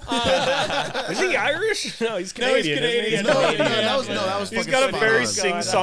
sing-songy Irish kind of cadence. That was very good. I've though. listened to a but lot it's of about the JBP. competence thing. It's like, okay, are you gonna okay, do we want it to be like, where's the equality exactly? Because it's like, okay, there need to be just as many. I agree, there should be just as many women engineers as men. I agree, Totally. I agree. But if women don't want to be engineers, I can't fucking force them. Yeah. Just like we can't tell black people to stop playing basketball and rapping. We like to fucking play basketball and rap, bro. And it's like, What the fuck? Listen, you guys are the best at it. I don't want you to That's stop what I'm either. saying. You know what I mean? You Like, that's the definitely thing. do not want black Keep people to it stop up. rapping. Don't let white people play Okay. basketball, New okay? league, Except if it's Nikola Jokic. Let There you him go. clone And Doncic from yeah, Dallas. yeah, He's cold. Luka. Yeah, Luka. yeah. He's amazing. He's amazing. And But no, it's so true though. It's like and it gets kind of into stereotypes because comedy is a lot about stereotypes and making people laugh. But like the best jokes have truth in them. And that's the thing is like, Otherwise you don't laugh. It's like if I was like, man, isn't snow so dry? right. It's like, no, it's not. Exactly. There's no truth in that. It's not Yeah. funny. But if I was like, man, this Colorado snow is something else, right? It's cold, ain't it? Someone's gonna be like, yeah, man, it's cold. That's true. There's some truth there. The thing Like, with calling out those stereotypes, like, listen, they make people laugh because they're real. And like, here's what we're trying to do: we're trying to dispel the power of the stereotype. That's what the laughter is. It's the release. The laughter isn't like agreeing and going like, "That's right. That's how we should always do it." Right. Yeah. The laughter is going like, "Oh yeah, that's absurd." Like, Yeah, oh, yeah, yeah. nice. Yeah, we're not Let's laughing because let this racism should go. happen. We're laughing because this is crazy that we even live in a world where people are calling things kung flu. Like, it's funny. It's fucking funny to call it kung flu. Am I going to do it when I go to the doctor? Probably not. Yeah, exactly. The issue itself is the tension spring right there. Yes. The joke is the catalyst that releases that tension. And it's also if people like you enough. That's Right. true. Because there's jokes Well, that Dave I Chappelle mean- can make that another comedian who tells the joke the same way can't make. Yeah. So every open Same with mic, filmmakers, same with artists, same with actors. Yeah. Like Every look how single long it took people to cancel R. Kelly. yeah. Yeah. You know what I'm saying? There's Yeah. people still like, nah, bro, fuck that. King of R&B, Cosby, same thing. Still. Like, these people were loved for very long, more than they were hated for their lives. So it's gonna take a lot. And the thing long about time. canceling makes people that like them double down. Yeah, it yeah, makes yeah, them yeah. feel like there's some Because reason. you're attacking me now. Yes. You attacking Dave Chappelle, I think very similar to him. You're attacking Dave Chappelle, you're attacking me because these are my ideas that I've built and he's helped me manifest them because he said things that I haven't thought about in my head, but once he said them, same with Juan is saying, like, you've said piece of art can speak to you. And you're taking a 3-minute sound clip and judging this person entirely based on Yeah. it. Oh, yeah. And not taking Well, he said something in the car that was awesome, where it was like, just because they say one that, like they say a joke that people don't like, it, something that they're trying to get canceled them over. Everything they did was also untrue. Yeah. So like my example was like a racist person. Do I like racists? Of course, fuck not. Would I punch one in the face? Absolutely. But has that person never done anything good in their entire life? No. They probably have done good things. Like now we label them a racist, so then people know to stay away from them. And I think you should be treated a certain way if you're racist. I think you should be treated a certain way if you're a less desirable part of society by your choice and by your own flaws that you're not willing to change. Like people who fucking touch kids, or people that fucking are racist, people that are thieves, and people that like looted and broke all these businesses of like starving families, like, small mom and pop shops. Like these aren't good things, but it's also bad for us to assume that all language that doesn't make us feel good is bad. Because the same way that dude in that fucking pickup truck who has a Blue Lives Matter flag and is going to say N-word this, N-word that to me, he has the right to say that. I want him to be able to say that. Now, will he catch an uppercut in the fucking jaw? Of course. Undoubtedly. Will I roundhouse his neck? Yes. Of course. But for me to be able to say anything I want to say, he has to be able to say anything he wants to say. Yeah, and he also understand that that's what's going to happen if you say that shit recklessly. Exactly. The same way if I come up to a girl and I'm like, hey, yo, mom, I'm trying to fuck. She's going to be like, who the fuck raised you? Like, Right. get the fuck away from me. Like, you know, I mean, unless you're like fucking famous and like you're fucking a sex symbol or something. But like, you know, if I do that, like, obviously, can I say it? Yes, but I know socially that's not going to be in my best interest. Well, and if you can't say it, that person will never learn because they already have this disgusting preconceived notion in their brain. Unfortunately, it's just part of the computer programming, right? Yeah. And the only way to undo that is to teach them that these, again, with comedy or with music or with anything that like makes them feel. The only way to change people, I think, is to make them feel. If they feel something, they will change because I think that's so important. It's the only No one undeniable feels shit when they're arguing on experience. Facebook. No one feels anything when you're arguing on Facebook. Exactly. That's why I don't do it if anymore. anything, Exactly. they doubled down in the echo Oh, chamber. that's why I pretty much got off Twitter because I was so fucking riled up by that shit that I'm like, it doesn't matter. This one But girl, then like your fucking, you know, short film, that touched people and got them thinking, you know, like it made them feel. yeah. And that I think is a better trigger rather than, you know, blasting somebody in the face. Exactly. Like You I had know? a girl, That's what art is, like a huge tool. it's like the whole purpose. It's the whole purpose. Is Because it's we like, realized that we were I like, have something to yeah. say. And this is how I feel about it. This is how I see it. Yeah. Because It art, looks like it's still recording. because art is like, is still recording? Yeah, we should be Cool. good. Yeah. So like the thing is, it's like art was made for that. Yeah. Like, you know what I'm saying? We were so different as people, Yeah. so different as a society, but we realized that. And it's also we presented in all- a take it or leave it kind of Yes, sense. yes. And we all like paintings. Yeah. So for all this Yeah. shit to come We all out with like canceling music. and everything like that, where it's like, this art made me feel bad. It's like, well, then don't look at that art. I just don't understand how people, like, now anyone under the age of like 23, I can see how like cancel culture is like big. Yeah. But like for anyone that's like our age or older who's like cancel culture, I'm like, okay, so cancel culture is what? It's saying that you've done something so unforgivable that we're gonna take away everything else that you've built, even though at that time you maybe weren't saying these things. Okay, cool. If that's what cancel culture is, that's fine. But acknowledge that your personality and the very way you communicate was influenced by rap of the 90s, was influenced by the types of shows you were even able to watch on Cartoon Network. Do you think that you weren't influenced by these things?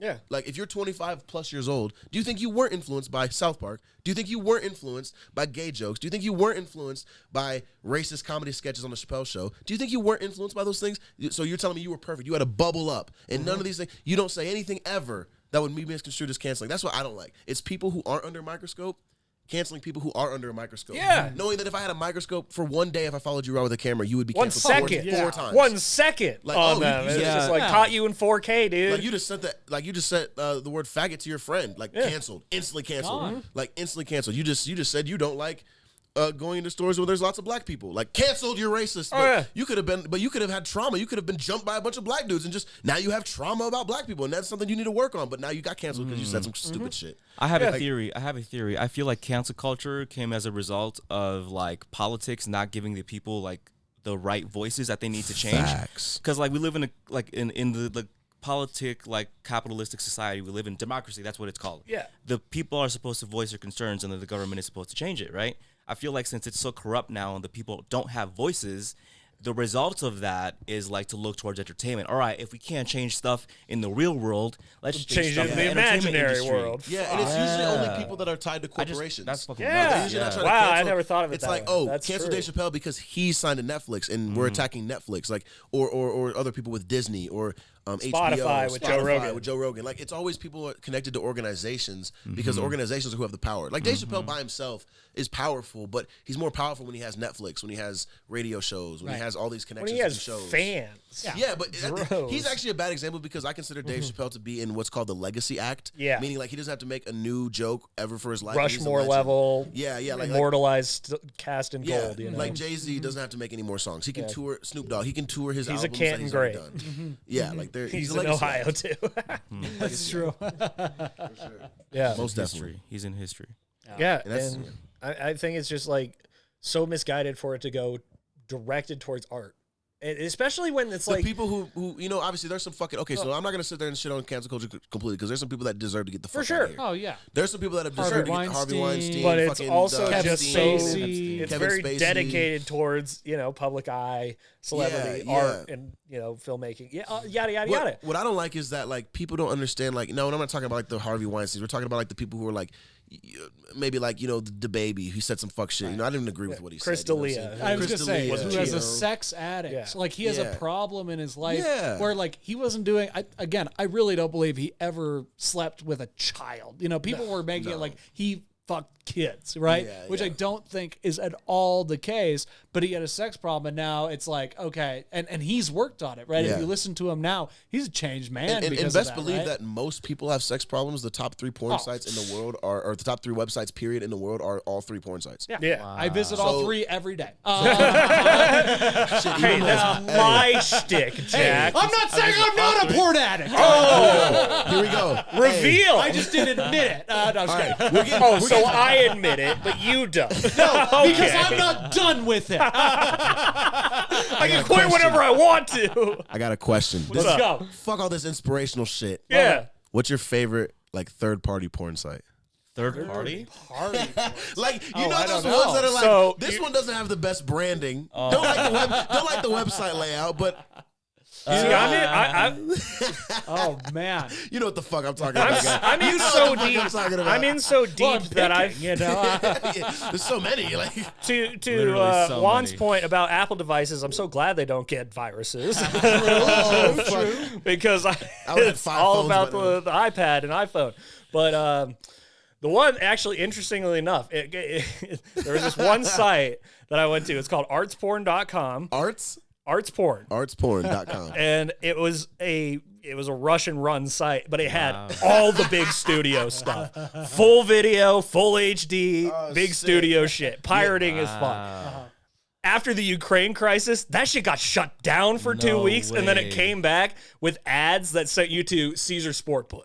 Damn. Right? Isn't that hilarious? Hey, somewhere out there, there's some guy who found out about the war from that. Yeah. true. Right? What the fuck's going on? It's got, it's got way Oh. more than just porn on there. It's got like streamers, all this stuff. So, but it's got all the real ones. That's my top. I was just gonna say, but it took years of just diving deep. I love one website. This is kateupton.com. It's all Kate Upton, there you Photoshop, go. but Yeah.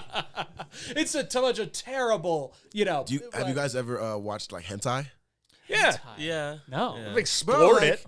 Yeah, like I've watched it a couple times. I'm like, I mean, I can see how that could be someone's thing. Like Sure, it's not my sure. thing. Yeah. I have can to see be in how. the mood. Listen, you want to learn about the consciousness of humanity, go to the trending sites on porn site or the trending page That's on true, porn site. because- Right. Because like we were talking about with the brain, once you get used to something, you need more stimulus. Just like when we were all fucking beaten off when we were 10, 11, 12, we could use like a fucking Home Goods magazine with some lady barely showing some Yeah. cleavage, but now we're like, yeah, fucking get on the swing. Get on the sex swing. Yeah, the thing that you know is what I'm saying? true is sex.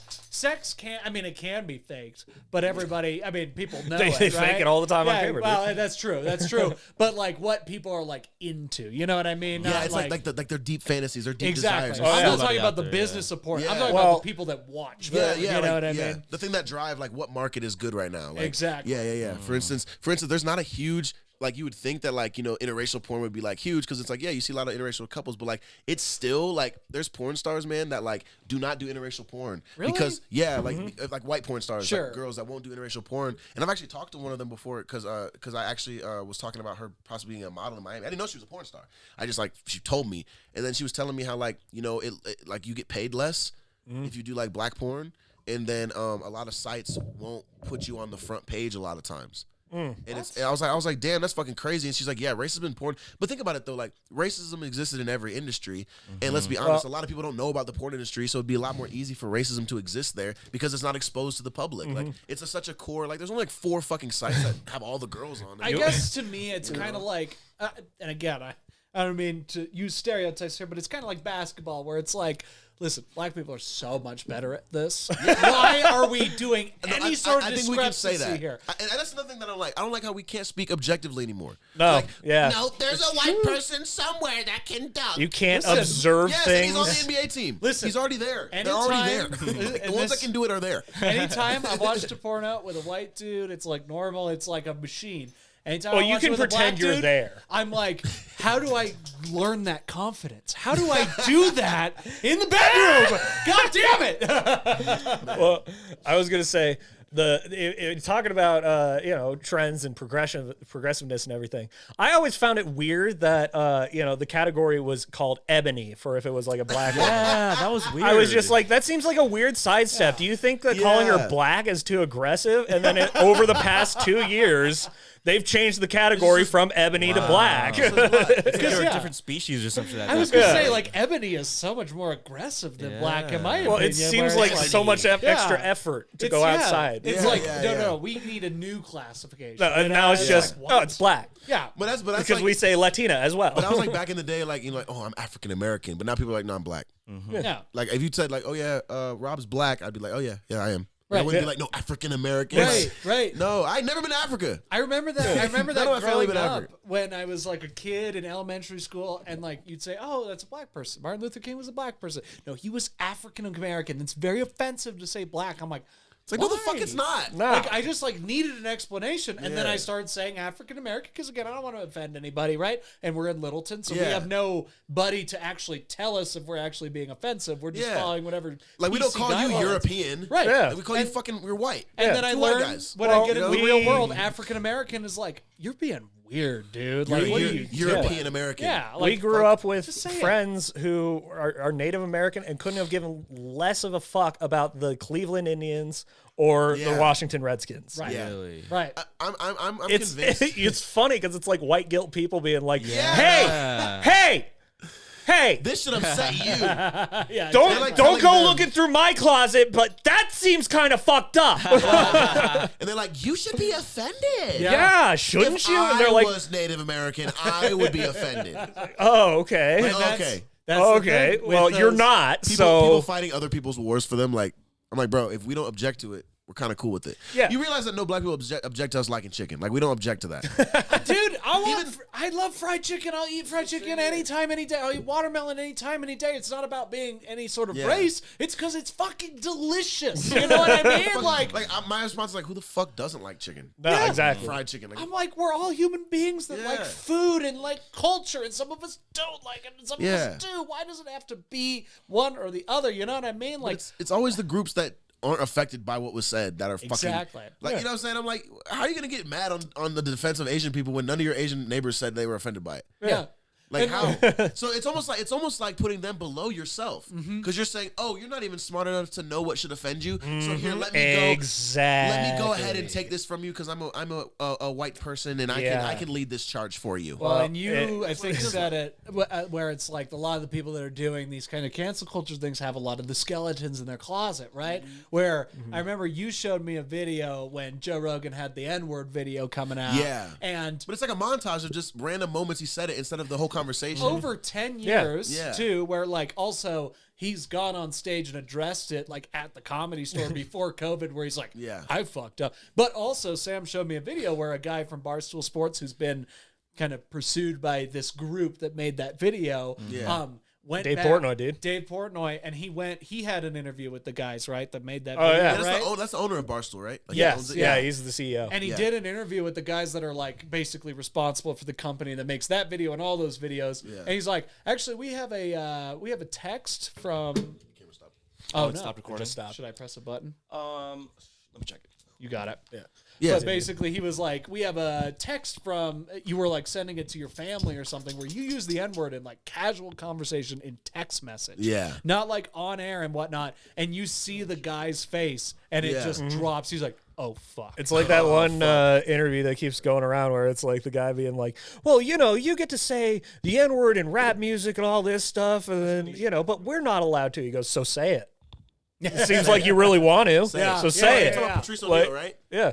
Patrice O'Neal's amazing. Rest in pease. yeah. Him too. 100%. Because he had an interview. No, but this was a straight up like a news interview. Oh, like, okay, panel. okay. With But him. Patrice O'Neal was similar, had a Because had a similar too. thing. And then yeah. the guy was like, I don't want to say it. It's like, well, then don't fucking complain that you can't say it. What the fuck? What are we even Exactly. talking about then? Like, Yeah. you're mad you can't do something that you wouldn't do anyway. Yeah. And my big thing too with like this, like the Star Wars argument where we need a woman, we need a black person, we need a Latino, we need this, we need that, so that we have these boxes checked. I'm like, listen, I want all those people in the room so I can get as much just experience Yeah. as possible. I want a writer from every background so we can tell the most human story imaginable. When I get a writer's But then room- again, I don't want to get a job just because I'm black either, though. right, That's right. exactly. So it's like it's such a balancing Well, act. that's how it's been for yeah. me. Like, because I've been working on this movie for a while, and you know, all the characters I wrote, and then I look back and I'm like, well, this is like only like 2 or 3 white people in the cast. Yeah. And then I think about it, I'm like, well, is this wrong for me to be writing for a black character or a Native American character or a Mexican character? No. Am I writing for human characters? Yes. Yeah. That's the whole thing that I'm And focusing the brilliant on. thing about collaboration, like obviously we were Americans when Juan was writing his script, he was talking like an American person. Like obviously went out to England and the English people were like, hey, we wouldn't say this is bullshit. We'd say this is bullocks. Yeah, You know? yeah. So even the actors you're working with, I'm sure like when you get your black actor to read those lines, he's going to sound like he That should is sound. literally how it happened with our first episode of Yeah, Taylor they're Reads. gonna be like, "Hey, I wouldn't say like this. Yeah. I'd say like this, and, Yes. and this is the timing I would do." Okay, cool. Yeah. As long as the goal is still the same, as long as the mission is accomplished Yeah. with the writing, Winston, then who cares relax. how you say it? And you you're know? you're a fool not to take that piece. Like that's Yeah. that's the actor, that's the creative, that's the person trying to give you a gift, right? Yeah. Trying to make it more authentic, more real, more whatever it funnier, whatever it may be. Yeah. Like God, so many Like people. I have an idea, and I don't like I said, this is me giving out the sauce. I don't give a fuck. They won't make this movie. I'll make it. I want to make like a TV series. You know what I'm saying? And it'll feature like some maybe like a Puerto Rican like a gay Puerto Rican kid who's like 13 maybe like 13 14 like high school era, and he helps run his family's restaurant. And then I want like his family to be like not doing well, but then he like finds like drag as like a way of like supporting his family's restaurant. So by day he's like this like confused Puerto Rican gay kid, but when he goes to this drag, he's like, because he has feminine features, so he's like the push most, him like, off. It's okay. He like when he does drag, he looks like a straight up woman. Like he looks straight up like what I'm saying. He's like the which best is the drag truest queen expression in the of whole himself or something. Yeah, but then that turns into like obviously all these other problems that arise. But I think it's beautiful to like, if I was gonna make that script, I would want to bring in people from the drag community. I would want to bring in 100%. people that are gay, Yeah. people that are different sexually than me, because I would personally feel ignorant if I was writing an entire script about gay people and the experience of Puerto Ricans and drag community in a big city that I'm not from. Right. And like how I don't even know if I Exactly. could do that. Right. Yeah. I couldn't even do it. I'd start writing and be like, well, this is going to be 10% of what it could be if I just had a gay person here and told me what it's like about drag. Like, I don't know what clothing do you put on first? That's the exact process that I would take too, like the exact avenue where it's like I'm going to write it the way I'm going to write it to fit the story, but I'm definitely going to run it by somebody to just be like, hey man, am I way off the fucking mark on this? Well, and to your point where you're like, oh, am I the one to tell this story? It's like, I mean, if you can, do it. Like, for instance, what if the first scene is like, obviously there's going to be like the first time he does drag, right? So maybe his friend's like, oh, you got to do it. And he's just like, I don't know. But he does it. Maybe there's a ritual. I don't even know. What if there's a ritual that all the drag queens do when it's your first time doing drag? But then in the first episode, I don't show that. Right, exactly. But every drag queen knows, no, because they would have done this if that was. It's like and- doctors watching It'll ER be or inauthentic, cops yeah. watching, Chicago PD or something like that, where it's just like, that's not how it fucking goes. It's like watching. It's like, did you even run it by anybody who's in the thing, like consulting? And not or only is anything? that inauthentic to the community, you're as a storyteller cutting off an entire opportunity. I mean, maybe To you don't learn. find anything from that, right? Yeah. And And maybe there's not hilarious. an extension, but like maybe there is. Maybe there's an entire storyline you can go down in that path. And if your goal is to be just a pure storyteller, a filmmaker, whatever, if you ignore that story entirely, you're only hurting yourself. All in the those characters process. would be two-dimensional. Yeah. Every single character that I would write for a script that deep outside of what I know. Now, if I was writing, They'd be token. now if I was writing a movie It's about just like I'm writing this character for the sake of having that character. exactly. Now, if I was writing a movie that was like, oh, I'm writing a movie about a young black kid who is confused about, he has white family and black family and he struggles with his identity. Well, that's my story. Yeah. So like I could write that and I don't need to talk to anybody to write that story. Right. I don't need to talk to anyone to write a story about my life or about my experience. But the moment I'm like, this is not my experience, this is not my life, why the fuck am I not trying to get more information from other people? And that's what I think it is right there, is the whole thing that we've been just ripping on Disney for with those Star Wars movies, the sequel trilogy, where it's like none of the stories they were telling at any point was it like, Finn being black is part of his experience in that universe, or Poe being Latino is part of his experience. It's just they are. It could be literally any human being playing that character, but they're like, we need to get checks on this fucking like, a diversity checklist to try and draw in people for representation, to the point that they'll have one shot of a lesbian couple kiss in episode 9. And it's like, well, we covered the gays, dude. We got them. And it sucks when you can feel that that's happening. Like you can feel the pandemic. And then to that terrible point, movie, you know? Yeah. And then to that point, it's like you get people who are like, well, that wasn't enough representation. Oh my God. It's like, well, what do you want them to do? Fucking eat each other out and scissor on a Star Wars movie? It's not about that. All right. I mean, I would like to see that. I mean, sure. But does it serve the story?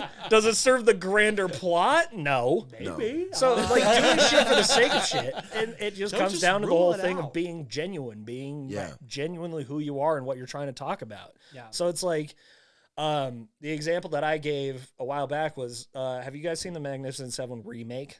No, I haven't. With Denzel and Chris Pratt. I'm not. It's not as good as the original Magnificent Seven as far as impact wise, but it's a fun movie. But you get through the entire movie, and I realize, oh, every single white character in this movie died, and only people of color survived this movie. But I didn't notice that until the third time I watched it, because it wasn't about that. Yeah, exactly. You know?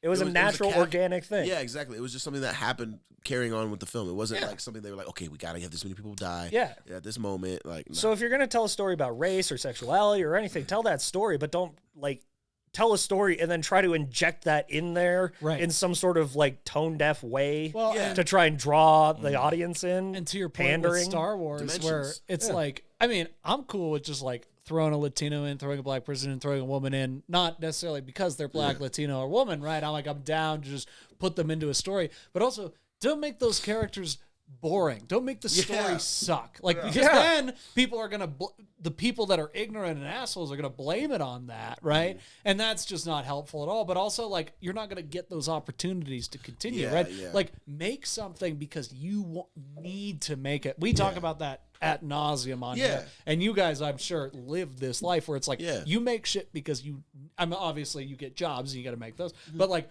the shit that's like, your guys' stuff, Riley and Juan's stuff, you need to make it, right? It's in your mind, you put it into this world, and that's the shit, right? And I think, obviously, with any sort of entertainment medium, there's that middle ground where it's like a lot of people are going to get jobs because producers are like, we got to keep the money going. We got to make that money. We got to go, this works, this doesn't, right? Like, I remember I had a conversation with somebody who was like, listen, Star Wars could be made now, right? Because if it's not an IP, if it's not a comic book, if it's not a book, if it's not based on something, we can't guarantee enough of an audience to make it, which kills me. Like, that truly kills me as a creative. That was actually the big inspiration for why we wanted to do a superhero movie. Because I'm like, I want to ask about that. Yeah, please. Sorry, I'm going to you're good. You're good. Go about it. Because superheroes are such a it's such a big concept. It's like you're talking about humans who have special abilities, and there's no limit to those abilities. Because I can come up with a power that's anything.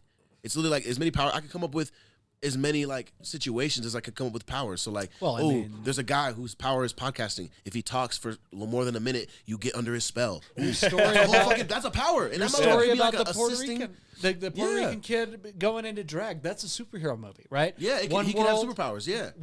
Even just like in general, just the concept. In one world, he's struggling and he's this one version of himself, and in this other world, he's empowered and he's powerful and he's this and he's that. That's what a superhero movie is. Exactly. Sure, they can look awesome like in those posters, right? Was it Anthony Jeselnik who said every time that he gets up on stage and he grabs the mic, that's like he's putting on the Iron Man suit? You're a superhero, right? And I mean, it's obviously superhero movies. The best. Like quite literally, it's a superhero movie, but in the sense of like, because I was telling him when I first wanted to write it, because that's the script that I wrote, and then he wrote the vampire film. We're very much, we love fantasy. We love that, and we love humanizing. What we're all about here. Too. Yeah, we love humanizing those characters too, because I feel like there's fantasy. Like fantasy, what gets you excited, what gets you like, you get all tingly and stimulated, but then the reality of humanizing the character makes you learn a lesson. You're taking all the things I want to say right now, right? I'm sorry, man. But the movie Mob Squad, we filmed in Iowa. It's like over 85, 90 like actors in the movie, like all from Iowa. It's like it's gonna be like a huge thing when it comes out for the community for sure. And this is like all original. Like there's no like, oh, this is a fan film of a character. No, it's all original. It's called Mob Squad. There's characters like from all walks of life. Some have powers, some don't. you know, and it's like almost like a comedy. It's like a Sure. kind of like Kick-Ass in a way. Definitely. I was gonna say like Kick-Ass or The Boys, where it's very tongue in cheek about it. So very even like the And I'm Suicide like, Squad that just came out. Yeah, And I'm like, they don't get to have a fucking monopoly on superheroes, bro. It's just Right. Marvel and DC. Like, no, fuck that. Like, yeah, you got more budget, you got more funding, you got like the fan base with all the comic books and stuff. But I want new superheroes. Yes. I personally love the nostalgia era, but I think we're overdoing it. You know I think we're what? doing it this too is much now. this is I mean, this is just conceptual. I haven't really put much to pen to the paper, but the idea that I had was superheroes in the Old West, because Good, the Bad, and the Ugly is my all-time favorite film. That's amazing, You know, actually. That's a so- great idea. And You know, like, but it's like I was originally coming up with the premise, and I'm like trying to come up with original powers and all this stuff. And it's like, why the fuck can't there be a speedster? Ooh. Why the fuck can't there be an Iron Man kind of This thing, is but so like cool. steampunk kind of deal? You know, steampunk. but it's all Yeah. set against the West. right. Yeah, You know? I just because one thing we do is we just like because like ideas are valuable, right? Even if you're not going to manifest it for 10, 20 Brainstorm years. it, man. So we just like we'll come up with movie ideas and we'll go back and forth as if you would think if you were in the room and you weren't like a creative brain like this, you would think that we're making this movie like next week. I We're love so it. passionate about it. Yeah. And when you said a Western superhero movie, I thought of like a fucking like a villain. He'd be called like the Iron fuck, I just had the name and I lost it. You got it. Something about a horse. What's another name for a horse? Iron Spur. Stallion, Iron Stallion, Iron Colt. Steed, Bronco, Something like that. It was something like that, like the iron, not cowboy or something like outlaw. Okay. The Iron Outlaw. And his horse has like almost like Iron Man capabilities kind of, but like the horse itself, like at first when you see him, he's just like That's a regular cool. cowboy, like bow, down, down, down. Yeah. He's just like All of a tumbleweed. sudden, But then the horse has like jets in its hoofs and shit. Right. Like crazy shit like that. As soon as I hear that, I start thinking shapeshifters, right? Like Native There you American go. kind of stuff Yeah. turn into different things, right? Like, Or there's like this train conductor because those trains were big back then. He's a train conductor, but he huge. can like move the rails. oh, You know what I'm see, saying? yeah, So this he's is he's just a support character. But it's you know, like he's not just nothing a crazy. Yeah, No, I but it's love fun it. to play around in Yeah. that kind of realm where you're just like, And hey, there's a- Marvel and yeah. DC don't hold the monopoly, dog. And there's a scene where like And everyone we in the can, train's being and hostage. just because their Yeah. characters have those powers doesn't mean that this character is that character. And I can have those same powers for a Yeah. different character who's going to react totally differently in this world. You know, that kind of Exactly. deal. So it's a Exactly. sandbox that everybody can play in. Man, I'm just thinking of scenes now. Like I'm thinking of a scene where like the Iron fuck, what do we call him again? Iron Outlaw. The Iron Outlaw, he's like, you know, on top of the train, just like standing there, but then like he has this like dark horsemen all around the train, like trying to chase it down and stop it to rob it. And the conductor's like, not on my watch. And fucking like, you know what I'm saying? Like it could be cool. It could be like, Dad, what are you doing? Yeah. some I'm hero, getting us out of here. some hero that has like sharp shooting like abilities, right? Like he can like pinpoint specific, like Some sort of way, And or that's- someone who can manifest like unlimited ammunition, like, you know, just do that kind of And that's the metallurgy. thing is, like, you know, that with- kind of shit, dude. He Like uses, fun. he uses soul bullets. Yeah. Right. And when he's out of ammo, he can shoot bullets from his soul. a great He loads movie, it- he goes like, and then loads them up. right? Yeah. Right. Like little ghost shells. A great movie that I think is super underrated, but also has a flaw that I'll get to is Hancock with Will Smith. I actually think that movie's love great. that Great Yeah. movie, great movie. Yeah. Here's what I think the flaw is: they tried to make him Superman, right? They tried to make him Yeah. like as powerful as possible to make the movie all about that. Just create your own superhero world. It's not like Marvel and DC have he was just, like, copyright jaded of like Superman. superheroes in general. That's what I'm saying. right? But you would think that they do though, because we Right. see so many fan films. I'm like, who And- the fuck is making like their own? Why don't I see an original superhero? Right. Like, oh, this is the whatever, and he does this, and Right. this is the movie that we're rolling out this April. You know, like why? It's always Marvel. And Sam and I just we just reviewed the Batman, the Oh, yeah, I Pattinson saw that on one. your Instagram, yeah. And granted, we even said it on there. We're gonna watch every Marvel and DC movie. Obviously, we're enormous Forever fans on of those repeat. We franchises. just love yeah, them. yeah, yeah. But within that, it's like all of those for us as fans are great. But like to me, it'd be so much more refreshing. Give me a whole new world. Start the Avengers. Start a over whole new again. trilogy. Yeah. But give me With a whole new yeah. and do a whole new story, Because right? anime got- does that. Anime does that all the time. I don't know if you guys watch anime, but like anime is nothing but constant original. And I'm such a huge anime fan, Right. so I look at our American cinema, which is like, you know, superheroes and whatever, and then I look at anime and I'll be like, anime, they come out with like one season yeah. animes all the time, and, it's And just, don't that's what you it is. notice- All right, on to the next. Like, do that with fucking superheroes, bro. And don't you notice every time that the anime movie gets a cinematic treat or anime property gets a cinematic treatment, it fucking sucks? yeah, always. Always fucking sucks. Always. It's like video games. It's just like the filmmakers or the studios just don't get the point of why not people original. like They're it. like, oh, They don't just get the point of why people like it. Video game movies, they took away what made video games special, which is you making the decisions. Yeah. Right. So that's why video game movies are almost never going to work. Exactly. Well, But like for anime thing, they try to make it like, well, this storytelling way is just not accessible for Americans. And it's like, dude, Parasite won Best Picture. Are you kidding me? Every kind of storytelling is accessible for every human being because it's all if it's a human good story, stories. it's gonna make sense, right? Like mythology, even one with like vampire stories, right? Okay, there's been 10,000 different vampire ideas, but like the thing is, they can always be good, right? That's the thing that's like true about that idea. And obviously, I want to know more about your specific idea. I thought the genre was dead after Twilight, Right, but and then I saw What We Do in the Shadows, and then they made it into the show. I and love it's that so show. fucking refreshing and good. And it's like, no, this is far from done. Right. No, I actually watched that show, What We Do in the Shadows. So great. Yeah, it's literally just like the Office style mockumentary. It's so great. Laszlo! Yeah. And what you guys are talking about are so like video games, and like you mentioned that video games wouldn't work if they were movies. I would have to slightly disagree with that, because although you wouldn't necessarily make the movie necessarily about the game, what about the world that it's in? You know what I mean? I was listening to an interview recently talking about like intellectual property and like what scripts get made, what don't. You'll have a more successful chance of getting your script made if it's in the world. Like Star Wars is a world. You can make infinite movies about Star Wars. And that's what I felt like that don't follow. Filoni and Jon Favreau with going with Mandalorian. Yeah. That's exactly where it should have been, instead of being like, we have to make episode 7. Yeah. You know? Like one of my favorite... Dude, it's a universe. Harry Potter. It's a universe. It's a Harry mythology, Potter, this fantastic Harry Potter is beast. such an underserved universe. Yeah, this fantastic it is the beast most thing is underserved fun. universe, I swear. Yeah, it's fun, but it's also controlled by J.K. Rowling. What about if somebody who's a mega Harry Potter fan got their hands on it? And just did something of You know, their just start own. playing around with it, you know? Yeah. My dream movie to make is Aliens versus Predator. Oh, really? What did you Yes. think about the 2005 one? That's, oh my God, that's my favorite movie, like science Sam, I fiction have a wise. When I present was for like, You do? Really? This is perfect timing. Because I brought up Aliens or Predator? Yeah, because Segue. I was buying I was finding all the old toys that I Oh had. my God! I found these I things. remembered Wow. these the other day. I used to have the These are action yours figures, now. man. They're AVP, mine now, yeah. Jack, for real? Those Yeah, were my favorite 100%. Predators. Yeah, Mhm. so the design he wise, was the one who so turned me perfect. on to the whole thing with AVP, because I was found this already last night. How like crazy. terrified. Dope. But both of those AVP movies, my whole thing was I watched those, fell in love with the franchise, and then watched the R-rated ones when I could. Yeah. But what I saw in the AVP movies was it's like they kind of missed a point, because I bought, well, talk about like, you know, buying something like conditioned to keep like precious and when another one beat up on the car ride over.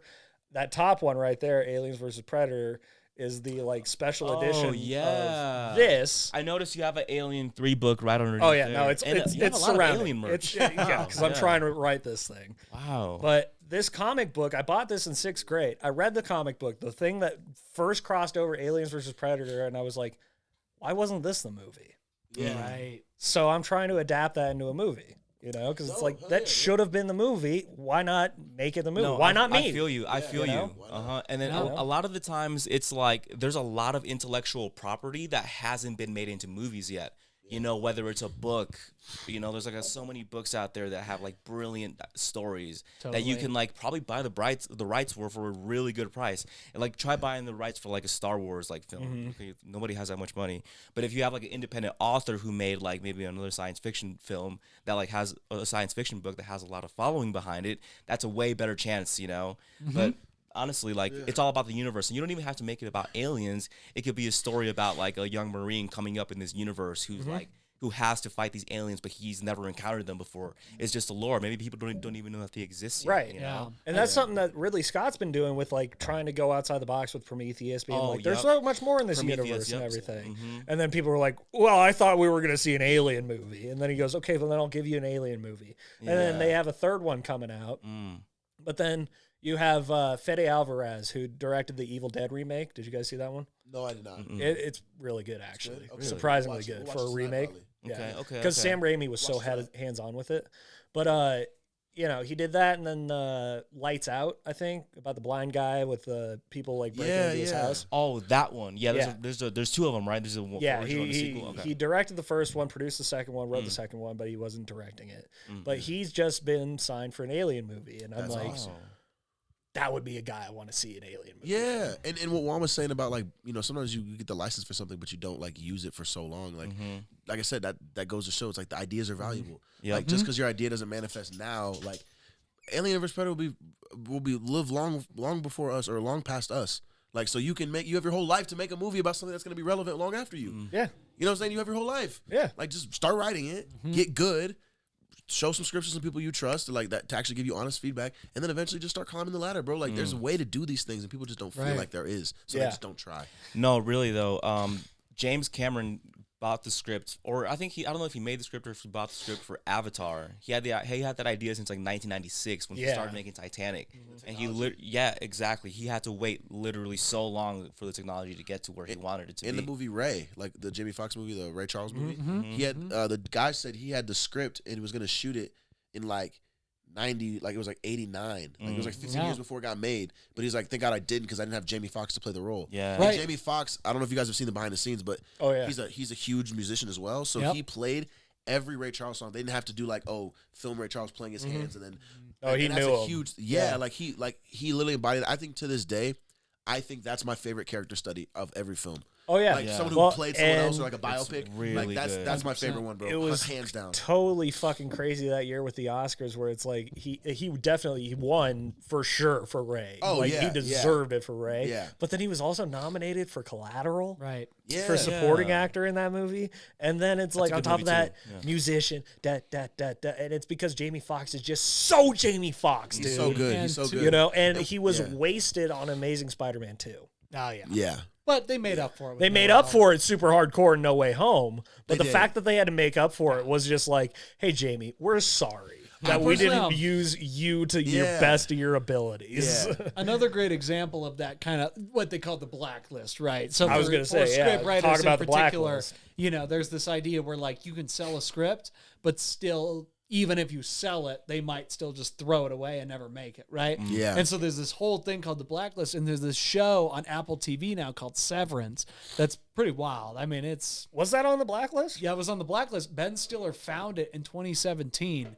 Was like, oh shit, this is fantastic. Really? Started working on it, developed it with this writer who, again, I don't really know that much about this writer, but from my understanding, he was just kind of like, you know, doing his thing, like maybe writing on some shows, never made his own show. Ben Stiller calls him, says, hey man, your script's fucking awesome. Yeah. Let's make this show. You watch the show, it is a trip. It's really good. It's wild. I'm only 3 episodes in, but it's Apple really TV, crazy. Right? Apple TV. Yeah, we have that, so we're good. Yeah. So good. And it's coming out now, so you can like kind of, you know, stay up to date. Exactly. See the finale when it comes out. But all of that to say, like, this very abstract kind of crazy idea where basically the idea of the show is like there's one side of you that exists in the world and there's one side of you that exists at work, right? And neither of them know or remember each other. You're a totally different person in between both, right? But you are still the same body human being. And you could see in 2017 how people would be like, that's too abstract. That doesn't make sense. Put it away.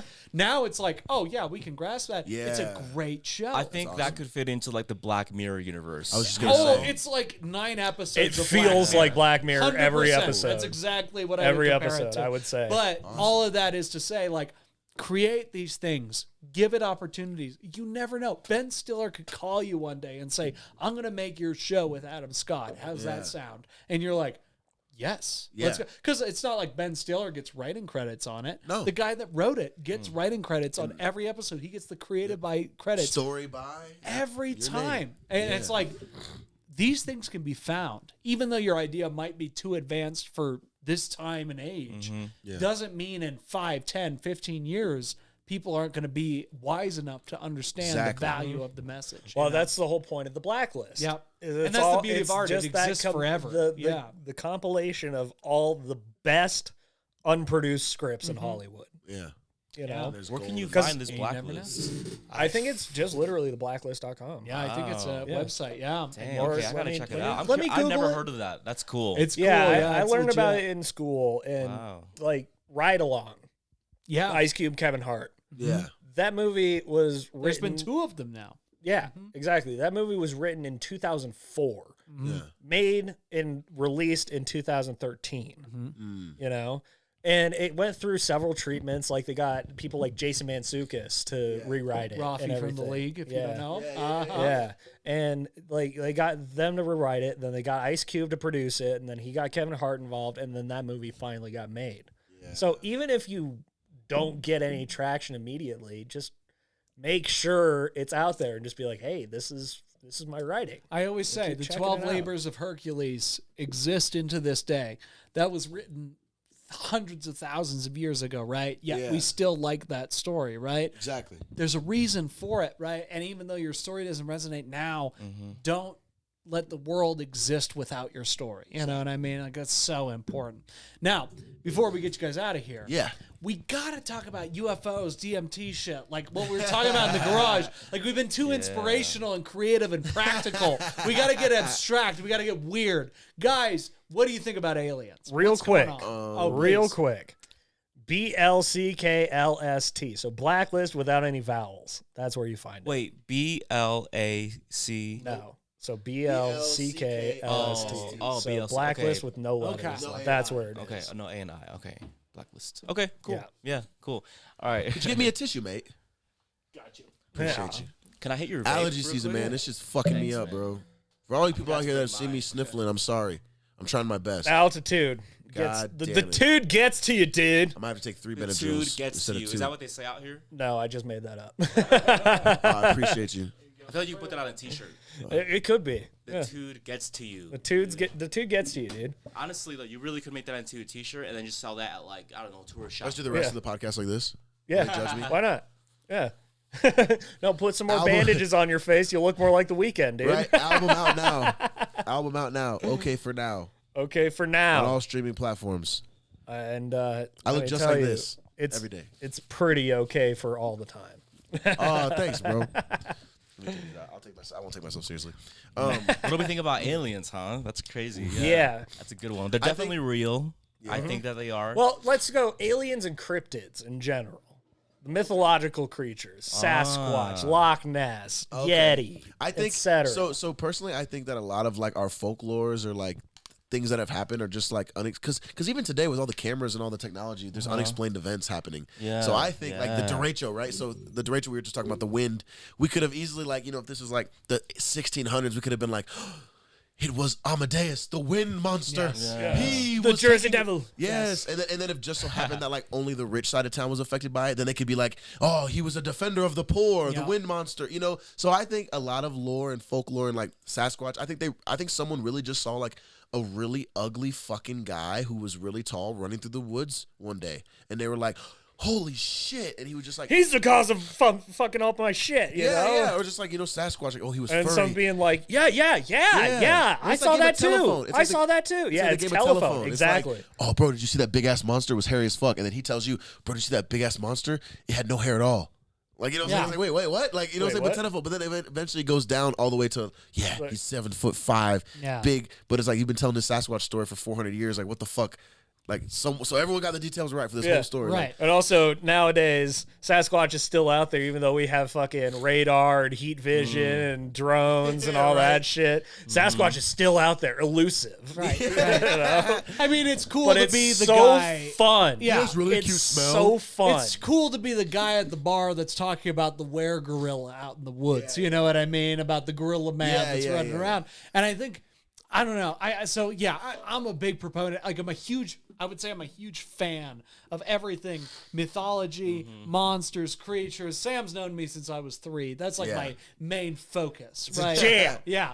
Jack's jam. I love creatures. I love monsters, right? Obviously, I don't believe in them necessarily. I agree with everything you guys are saying. I think these things happen. I think they're mythology around our world. Or exaggerations. But I think 2 things. So one, the more like obvious, like, okay, simple, you know, there's a message to it kind of thing. These are stories that help us understand the world we live in, right? Like all the mythological gods as well. Exactly. That's Going back to ancient Egypt, right? Going back to cavemen, the stories they told just helped them interact with the world they existed in, right? Which again, going back to what we do as, you know, what we hope to be our job, or what you guys have as your job. We want to create for people. We want to help them understand the world they live in through stories, right? Yeah, exactly. Now, granted, back then it was much more entertaining to talk about, Hercules fighting the Hydra, right? Like that was a much more exciting story. That was a movie you could tell around the campfire. That being said, that brings me to my second point. Going back to aliens, there's got to be them, right? Oh, Of yeah. Of course. Well, they admitted it. There's They admitted it. Right, exactly. Like we talked about, and at a very suspicious During COVID, time. everyone was like crazy. They just like ran in the door and they were just like, By the way, there's it was aliens. Yeah. BT dubs. Listen, I think this universe is too big, right? I think Way too big. Yeah. And Yeah. too old. Yeah. it's way too old, and And- we're a consequence of a planet that's rotating It's- around a sun, yeah. right? We grew out like fungi, right? Like life itself grew Yeah. and existed. Who's to say that's not happening? Like, And fungi who's to- grows on a log everywhere, all over the forest, right? Like you look at any log, there's fucking, what is it? Lichen, they called it. Yeah, that's right. Yeah, That's what we Michi said. and Lichen. That's Michi and lichen. It's everywhere, right? Fungus. Who's to say that's not on every planet? That's not within that certain 93 million miles. Yeah, from the Yeah. sun, but I was right? going to say is like, for all these like hyper religious people, like for them to believe that the omnipotent God gives all of his fucks to just a speck in the entire scheme of everything. Here's what I say. I don't I want would to get be that so spec. fucking I don't- bored. That's too much That'd be- pressure. yeah. You Too know Too what much I mean? pressure. Yeah. Yeah. I got you. I Yeah, want to be don't like wanna that spec. a indispensable spec. Yeah. Exactly. Yeah. I want to be one in a trillion billion. I want to make quadrillion, I you want to be know? a speck that makes something of himself for himself, rather than trying to impress the dude who made all the specs Well, out and there. it's like, geez, I mean, how many people did we got to get on this planet before we realize that we ourselves are not that important outside of our own lives? Yeah, You know what I mean? Now, here's my thing. I think the universe is just too big and unwieldy that if there is intelligent life, they're having just as hard a time trying to find us as we are trying to find them. 100%. Yeah. You know? Quasars and whatnot. Yeah, that's how I feel. I feel like it's just like it's too massive to just be us. First off, and then second, there's stuff we don't even know about our own like place we live. Right, The ocean. The The ocean. ocean, Yeah. for The example. ocean. Largely yeah, we know everything unexplored. about the universe, but the ocean, yeah, still mystery. Still a huge mystery. What? We know Yeah. 5% of We're it. too afraid of that. Yeah. You know what's Yeah. so funny is that when the United States released those documents about confirming like the existence of, they actually call them UAPs, unidentified aerial phenomena, Right. which is funny because like the whole reason they even changed that was because they were like, all right, our people aren't going to take it seriously if we call them UFOs, Right, Right, because right. that's Yeah. like literally in all like movies. It's too much of a loaded term. Oh, yeah. Yeah, so- It's so, like- charged. Yeah, charge. Yeah, so like that's like their official term for it is UAP. And Right. I was like, wow, that's very interesting. I wonder what other things in life they're gonna eventually like say that they're true, but then just change the meaning of it because it's like, oh, it's from movies. Let's change the meaning of it. You know, like, the Like name. werewolves? Like no, it's not a werewolf. It's a Domesticus man, something, yeah. whatever. Domesticus. It's a lichen. Yeah. you Yeah, know? people classifying it. It's like, well, there's a werewolf and then there's a lichen. Okay, you got to get it right. yeah. Yeah. Are you guys familiar with Bob Lazar? Oh, yeah. Yeah, dude. Okay, so Bob Lazar is basically an engineer who was hired to work not in Area 51, but in an area outside of Area 51 to basically back engineer UFOs, like actual aircraft that the U.S. government had like confiscated. Like they found People these should be aircraft. less interested in 51 and rather like 41, 49 through Yeah. like 55. 40 through 60. Yeah, Like, let's pay attention yeah. to All those. the other areas. Yeah. What are the other areas up to? And it's so cool because like I've watched interviews about this man, and it's like he talks about these things like, no, it's not even a question about whether or not they exist. They Right. do. And now the question is like we're trying to figure out how these things work. And man, like hearing him explain how a UFO aircrafts actually work Yeah. is really, really interesting, man. It actually makes a lot of sense. Well, to hear the elements that aren't necessarily on our Earth. Yeah. It, totally right. Like that's why we're limited. That's why we haven't figured it out yet. And maybe it's because they combined elements together. Maybe Yeah.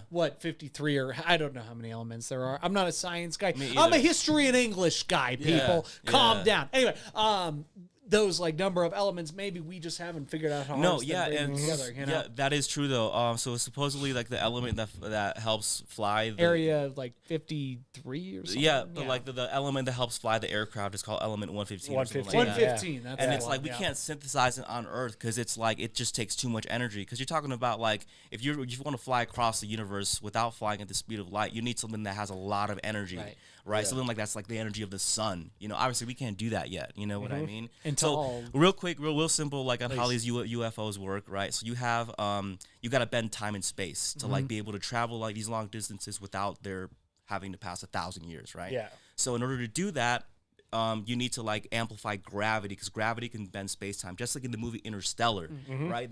They got that very right on, right? This maneuver is gonna cost us 23 years. Yeah, no, exactly. And then basically you have like three they're called gravity amplifiers, right? And they basically take time and then they basically like push you towards like wherever you want to go, but like at such a massive like force that like it bends time and you're there instantly, you know? And it's stuff that we can't like really comprehend right now because like the way that like, they're back engineering these things is like so like I don't know, technologically advanced that we can't reach these these levels yet. But it's just like it gives me hope that like there's life out there, that there's like somebody out there who has done it, and we're just like kind of like being like taken care of by them. Like dang, like okay, they're just watching out for us. You know? And like, to all those people that would say, "Oh, this doesn't make sense," oh, whatever, go back to 1922 and tell them about smartphones. Right? They're gonna Tell them what a smartphone is and what a smartphone means to reality right now. It doesn't make sense as the most defeatist, like, I've given up. Yeah. Like, kind of I'm statement. telling you. I press a button on my phone and food appears. Literally, though. Straight up. Like, How long does it take? Less time for you to make food. for real, I never Like, have what? to leave my house if I don't want to. Yeah. If I wanted to never leave my house, I could leverage my way to do that for the rest of my life. Yes. Like, people wouldn't There's understand people that it. do it right now. Yeah, people would be like, back in 1922, oh my God, it's the roaring 20s, we're rip roaring. I'm like, hey, in 9 years, you're going to go through the depression that ruins the country. We're in the whining 20s. And then you're going to go through, you think World War I was bad? Wait till you meet Hitler, right? They're going to say, oh, I don't believe you, right? You tell them that kind of shit. I swear to God, I believe we advance as a species every decade now. Yeah. It's crazy. especially technology. Look at the past like 5 decades. It's incredible, right? I think we could figure out how to do that within our lifetime. I don't know if we will, but I think we can. But the fact that we have like a basis of like, all right, this is how they did it. Now let's figure out how to do that. That just like gives us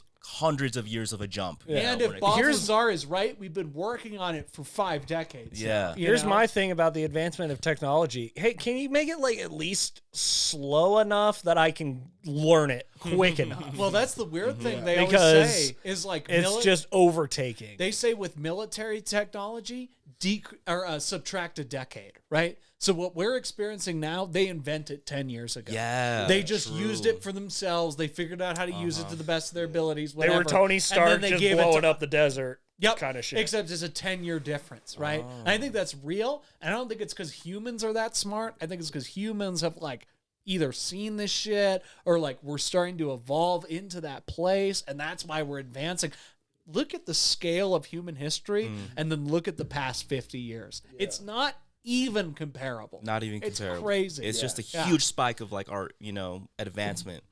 One thing that I always say is like in the future, I believe that like, do you ever like take a look at like your grandfather's pictures and like you just looked at how they dressed back then and like the things that they did that were normal? Oh yeah, and culturally. Yeah, to me, I feel like right now, like when our grandkids look at the pictures of us on this podcast, they're gonna be like, "Dang, That's there's so wires cute. everywhere." Yeah. That's really true. Like shit, Wow. like, that's vintage. You know, Everything was wired. What What? are those things on their ears? Yeah. That's so You know? weird. They Yeah.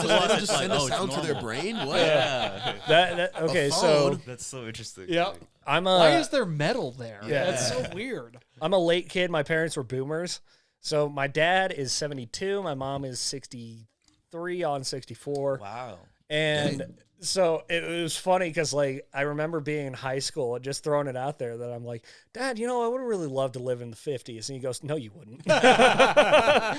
He goes, yeah, sure. It looks really pretty because of the Norman Rockwell vision of the times. But everybody was gossiping behind each other's backs. There was so much social pressure. Also, segregation was very much alive. And I'm like, well, okay. Yeah.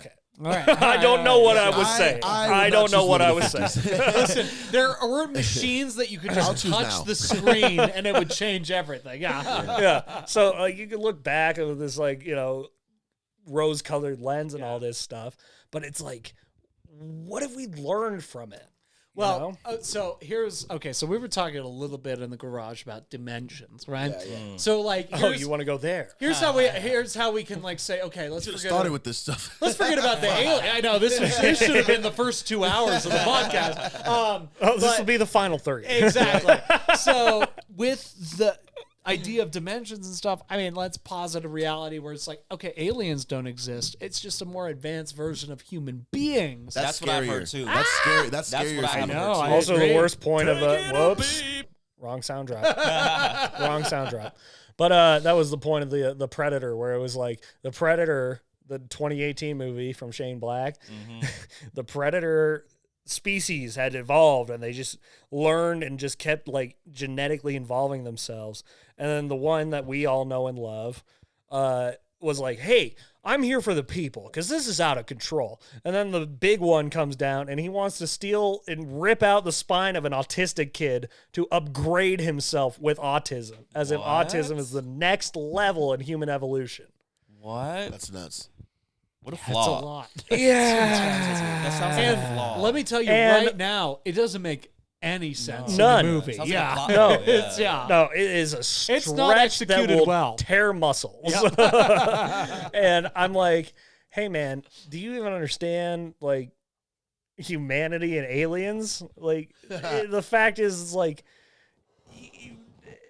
evolution is supposed to be like progressive, compository, and everything, not just like one thing jamming into a new thing. Yeah. And I consider technology, all this thing, to be an evolution that's jamming itself in. 100%. Elon Musk doing these Neuralink things, killing all these chimps, whatnot. Hey, man, wait a couple decades. I mean, it goes and back. then we can talk. Yeah. Why rush it? Like Why rush it? Like what's supposed to happen is going to happen, right? Like Yeah. whatever the inevitable outcome of this is going to be the reality we all face, right? Yeah. But within that, I think the power comes from, okay, we can at least be informed enough. Like, I think that's the beauty. Like Sam and I talk about the metaverse and the Oculus and all that a ton on here, where I think like so much of it's going to be like half of the population lives in the metaverse, like Ready Player One, and the other half is like going to grocery stores and doing their thing. Yeah. And there's going to be all these consequences of that. And I think it's important just to recognize that right now, because you see that with like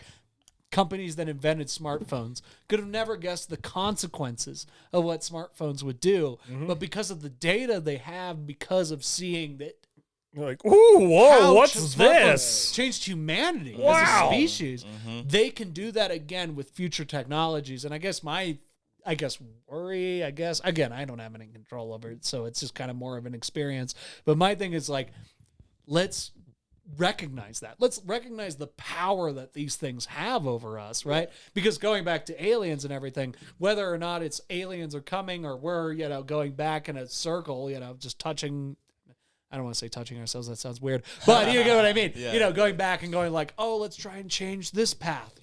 Whatever it is, it's all about what we're doing now, right? Like we have no control over that. We're not aliens. I guess we are aliens, depending on what planet you're from. Exactly.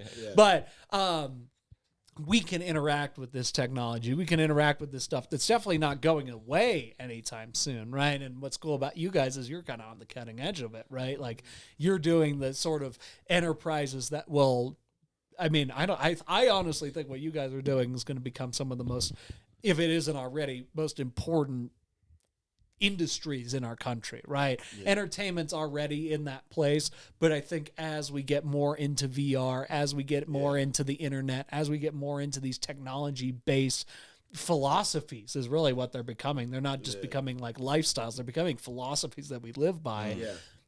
Creators and artists and people that actually have to build that shit. I mean, obviously there's the tech side of it, but the people that create the experience, right? The content that people create, there's a responsibility within that, which is, I don't think we're going down the wrong path. I just think we need to make sure we're telling, I guess, the right message down that path. Because it's like the Spider-Man quote, right? Like the great power, great responsibility. For sure. Exactly. We have more power than any humans in the history of humans. And some would argue that we take less responsibility. Everybody Oh, watches definitely. Netflix every night, right? Yeah. Yet Netflix puts out any sort of content people want to see. I'd argue that's a good thing because I think everybody gets the content they want to see, which makes everybody a little bit happier. All this instant gratification. Right. And I don't think that's necessarily a bad thing. It's about using instant gratification as a primal reaction, right? It's a thing that we just, like, if I watch an Avengers movie, I'm going to feel a certain way, right? Yeah. And if, you know, the person that hates the Avengers watches the Avengers movie, they're going to feel a certain way. But there's no doubt what that does to the culture. And it's about what that story is trying to convey. Obviously, everybody's going to interpret it differently. Yeah. But if the story can convey that to 75% of the population, that's progress to me. I don't know. Yeah. You can't win everybody.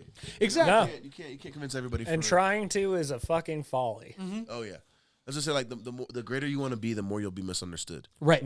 Like, if you want to be understood by as many people as possible, then don't ever shoot for the stars. Don't ever do anything outside the box. Just stay in your lane, and more people will understand you. Exactly. But if you want to, you know, study aliens, you want to write the next fucking Alien vs. Predator, you want to, like, you're going to be misunderstood because people there's some people that would look at you, because first off, we know that's capable. Like, we know that that's actually possible to get licensing from films and then do your own. But some people would look at you and be like, you can't even do that. Because they don't even understand that ideas are meant to be bought. Yeah. Like, you can buy too the much licensing money, too hard, too many people. Yeah. Yeah.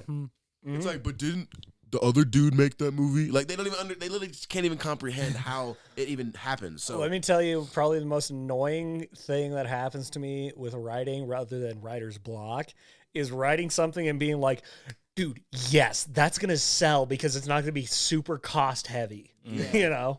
Yeah.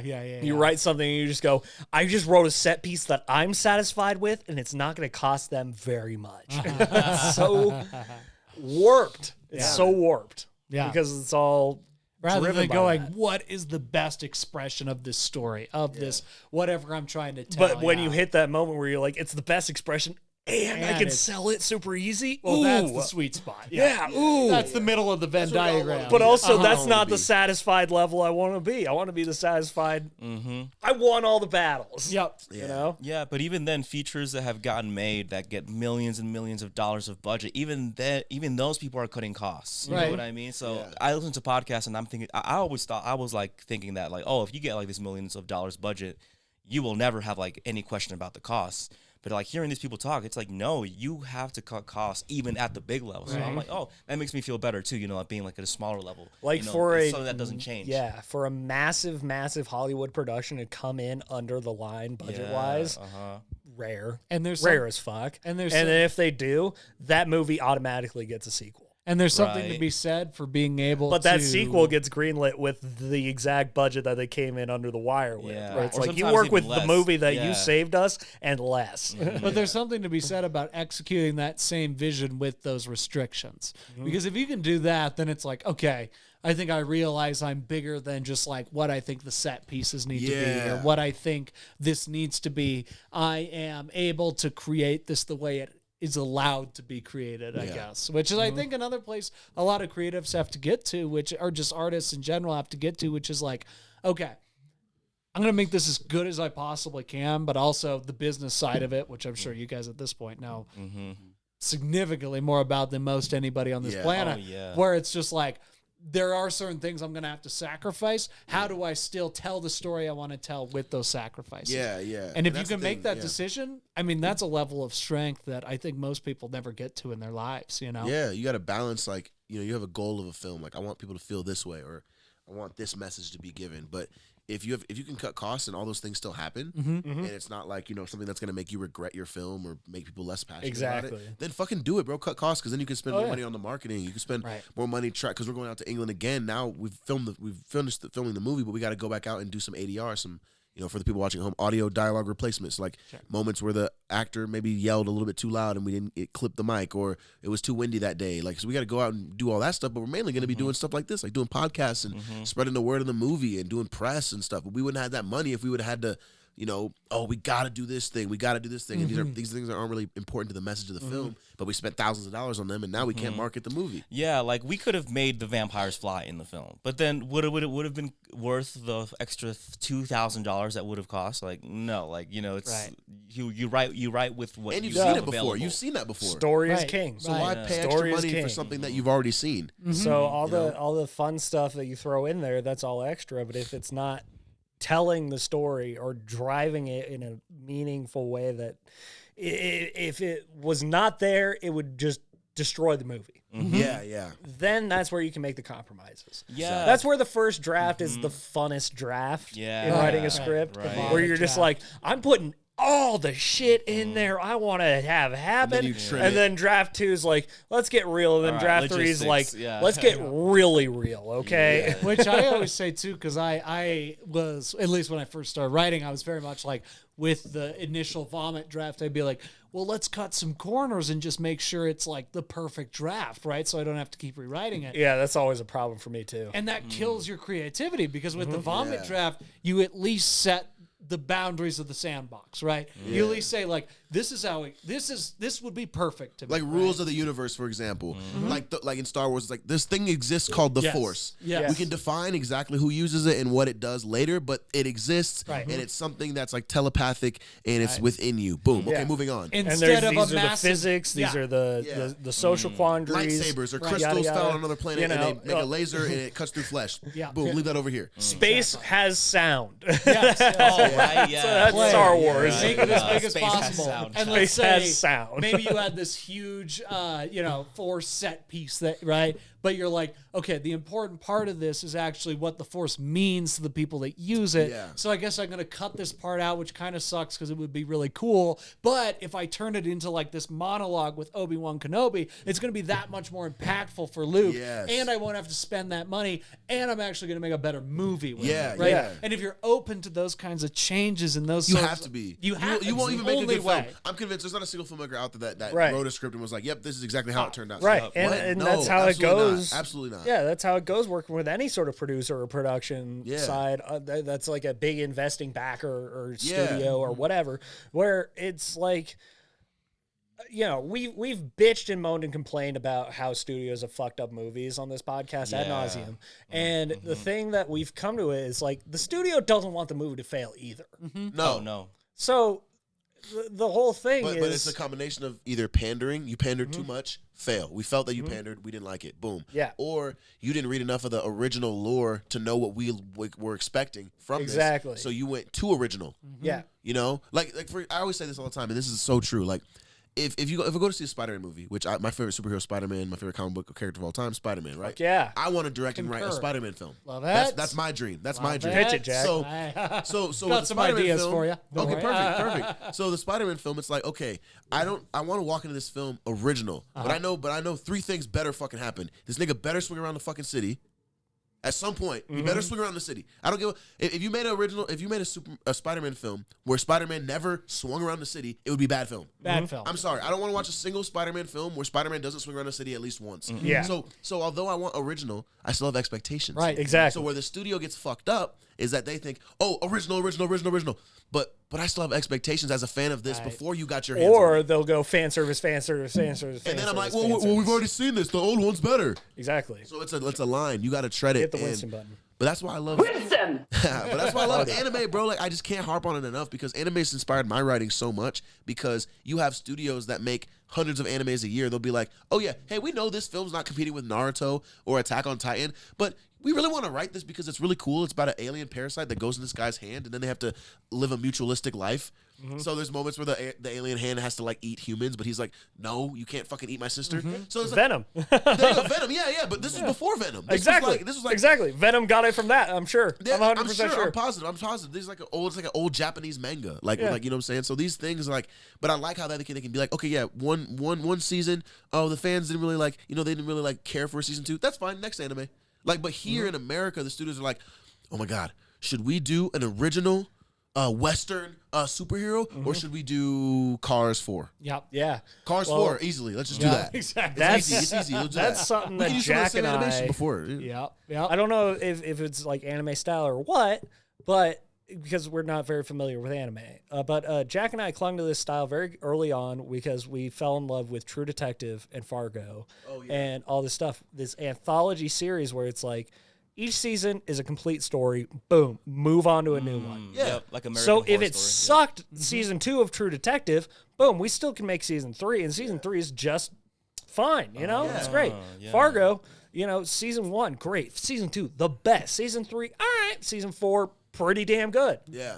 You know, but each one of them can be its own thing, and it's like just a longer form movie. Yeah, yeah. In a sense. Interesting. Yeah, I don't know too that's much about that's that. been but- our style. So Yeah. Unexplainable, That's good too. our table read show that we have going on right now, it's about cryptids. So this first season, we're dealing with aliens. Second season, Bigfoot. Third season, Chupacabra. Fourth season, Jersey Devil versus Mothman. Season or episode?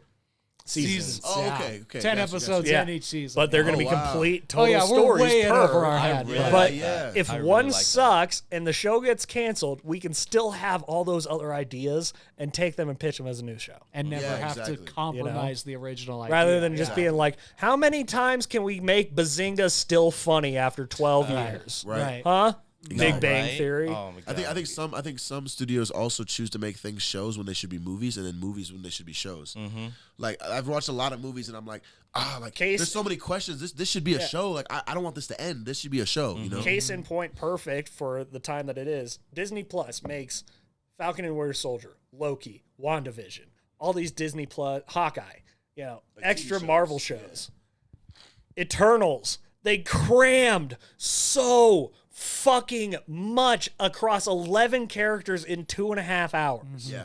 That could've been a movie was show. disjointed That and should've been fucking a show. sucked. Should've It been a should have show. been a show. Should have been a show. They were And already they have, doing like, it. what, Why like, weren't they doing that as a show? Like a Yeah. show like Young Justice or whatever the fuck. Right. They have Yes. a We DC show talked they about do, it. yeah. Imagine if each one of the Eternals got their, I don't know if you guys saw the movie, Yeah, but yeah. each one of them got their own episode. And you could do the 7,000 years of history, Yeah. but you could do it through each perspective and Exactly. then end it on a big one where they stop the Celestial and whatever, Yep. and it's all great. But you get to know each Eternal as well as the last one, which I think is what they were hopefully going Yeah. for with it. But And in the movie, that's impossible. we talk about it a And lot. they, on and here. they just Outside tried the to lines. distill what could easily be an hour and a half, 2 hours, 2 episodes devoted to a character's development and scenes. Right. One scene. And we talk about it a Across lot it, like on here. Fastos after Hiroshima, Right. being like, "This isn't what my technology was meant for," And and then it's like, "Oh, he's also gay. He's also got a kid, and yeah. he's also." and we yeah, find that all out in all- about 2.5 minutes. Yeah, that's right. after about 2 hours. Yep, exactly.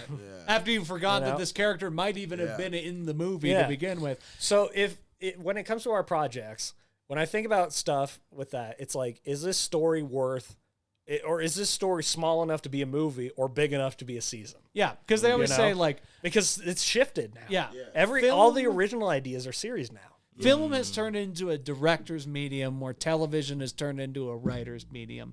In the sense of like film, like what is film? What is a movie? A moving West picture, Side Story a by motion Steven picture. Spielberg. It's something that like again can be consumed in 2 to 3 hours and enjoyable, and you love it, and that's what the story was meant to be. Yeah. Versus television, you experience a lot of shows over 8 to 10 weeks, right? Like- and that's a long story. That's a I get lot that. to tell. You like, know, like I'd say Titanic is a movie that's meant to be a movie, Right. But like maybe the good, the bad, and the ugly. You can make other movies that take place in that universe. 100%. You know, other westerns that maybe like 100%. somehow they have a connection with Clint Eastwood's character. Yeah. Whatever. Like Oh, Wolf of and- Wall Street could have been a show. This is Totally. an interesting thing You know that what I'm saying? Jack's. Episode 1, his first day at the thing. Episode Right. 2 meets his wife. Episode 3, like his life. You even felt like they were giving you the Cliff Notes version of that. Yeah. guy's life. Godfather the series. Oh, Amazing, yeah. amazing. Been great. But it's but it's like, but If who you are they try gonna, and who are they gonna binge trust with that Godfathers brand? 1 through 3, it's a drag. You Yeah. know. So like. Scarface, they could bring back Scarface, Right? Because we're in this Coen nostalgia brothers era, are writing right? it. Mm-hmm. Coen Are they? brothers A are. show? Yeah. Oh, really? Yeah, Look, the Coen look, brothers are I didn't writing even the know that. Scarface remake. They're not directing it. They're writing it though. But still, their writing is amazing. Yeah, Oh, top tier. Oh, we're big Top Coen tier. Brothers I fans. love here. it. Yeah, Yeah, big yeah. Coens. Top 5 filmmakers. I love them. Yeah, 100%. so good. They're great. Yeah, but it's Amazing. like imagine some of these movies told over a story or over or a series told over a movie where it's like, do I need to spend that much time with this fucking story, these characters, Yeah. or otherwise? But like what Marvel's been doing, like with this upcoming Moon Knight series, right? it's like they're giving Oscar Isaac's character a trilogy, if not a quadrilogy, over 8 episodes. You know, I'm gonna be honest. I don't know anything about that series. I haven't seen anything about it yet. the trailers have been out. Okay. I haven't seen it yet. cool. No. It looks really like it's cool. going to be dark and What gritty. hero is it?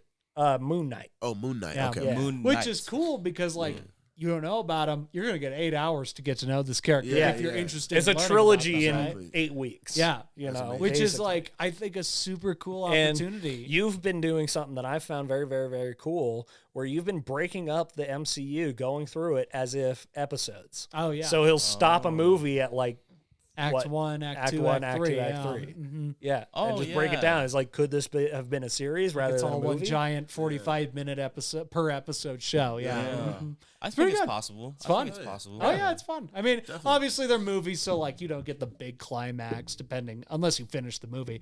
But with that, you can kind of recognize the story beats within, and not even just for the Marvel movies, but like just in general, like what is an act 1? What do you need to accomplish in the first act of a movie or a show or whatever? What do you need to accomplish in act 2 so that when you get to act 3, because I believe it's not what do you need to accomplish in act 3, it's how do you get to act 3 and make it worth Yeah. the How do whole you get there and experience. make them give a fuck? Yeah. Exactly. About whatever's happening in Act 3. But everybody's like, okay, how do we get to the big fight where people are throwing things at each other Yeah, and yeah. whatnot? Yeah. And it's like, I love those fights, Well, but you yeah. gotta earn that. So Shut up. so earlier this year on DMT Reviews, I declared my personal movie of the year, which we had eliminated Spider-Man No Way Home from that list, you know, because yeah, that was like the dopest movie. Literally. Wow. You know, it was the dopest movie last year. So we had to remove that from it. So my movie of the year last year was Venom: Let There Be Carnage. Okay.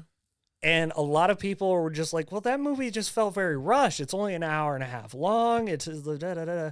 And I'm like, would you have rather had a second act where they're dragging their feet trying to make more of the story rather than the story they had and just showed you? Yeah. Honestly, that's the better option. And yeah. that's one movie you can throw on and get through in 90 minutes, and it's super great. It follows it, as a fan. Venom is my favorite comic book character. Period.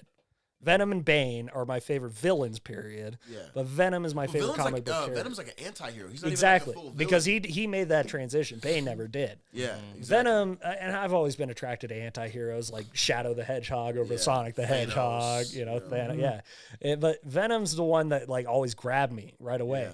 And that movie hit all those beats for me, did it very quickly, and I'm like, the story itself served all of the story it had to tell. Why people are like, they didn't even have an act 2. It just went act 1, act 3. It's like, was there more story that you wanted? Yeah. Did you want it to drag its heels trying to come up with convoluted shit to just like extend it? Or were you like me who was just like, that was dope. That was great. And then there's the Solid. crossover that's going to happen with him and Spider-Man. So it's It's like maybe they're definitely saving some happening. part of the story for that. Yeah. You know, just like in Black Panther, you didn't learn everything, but then in the end game, you found out a lot of things about the Black Panther universe when they had to go back and help. They had to use them to fight, and you learn more about it. What if they would have revealed that in Black Panther? You wouldn't have been a surprise in Endgame. You can't really judge Marvel for anything until you see what they do with the next. It's a mythology. Well, I Yeah, mean, it's that's an ongoing the story. thing we say around here. In Feige, we trust. Yeah, man. I So really if- don't want to get up a third time, but my nose is running again. I I have gotcha. allergies, Colorado people. God damn it, this Oh yeah, altitude, man. and like we said, the altitude's gonna Yeah, we dumped a get bunch to you, of snow dude. on you Fuck with me, today. man. I was so- fucking with gonna me, get to man. you, dude. altitude's gonna get to you, dude. I'll hook you up. Yeah? I'll hook you up. I gonna hook me up. Let's see. And we're about 2 hours 20 minutes. So This is the longest we've ever gone. hey, Podcast, we're for fucking sure. rolling, man. I mean, as long as you guys want to go, you know. Yeah, that's the yeah, big no, thing. I'm So good. I just didn't want to get up 3 times during the live. you're good. Fucking, I don't even know if I like being on camera this I'm morning. gonna get up 3 times now to go pee. So Oh yeah, and I didn't even play taking a pee unless it was accident. You guys don't cut, do you? It's just all the way. Usually. usually. If it's something like him getting up, like to go to the bathroom, like now, which I will play this sound drop. But I think we do have to. Taking a pee. I love that. Gotta play that because Who that's every recorded time. that? Was that one of you guys? That was me. Yeah, that's good. Yeah, I threw some reverb on that, but yeah, that was me because every time we get around this point of the show, he has to get up. Someone has to use the bathroom. Yeah, I Him. drink a lot of coffee, so Him. I I don't have to go to the bathroom, usually. Too.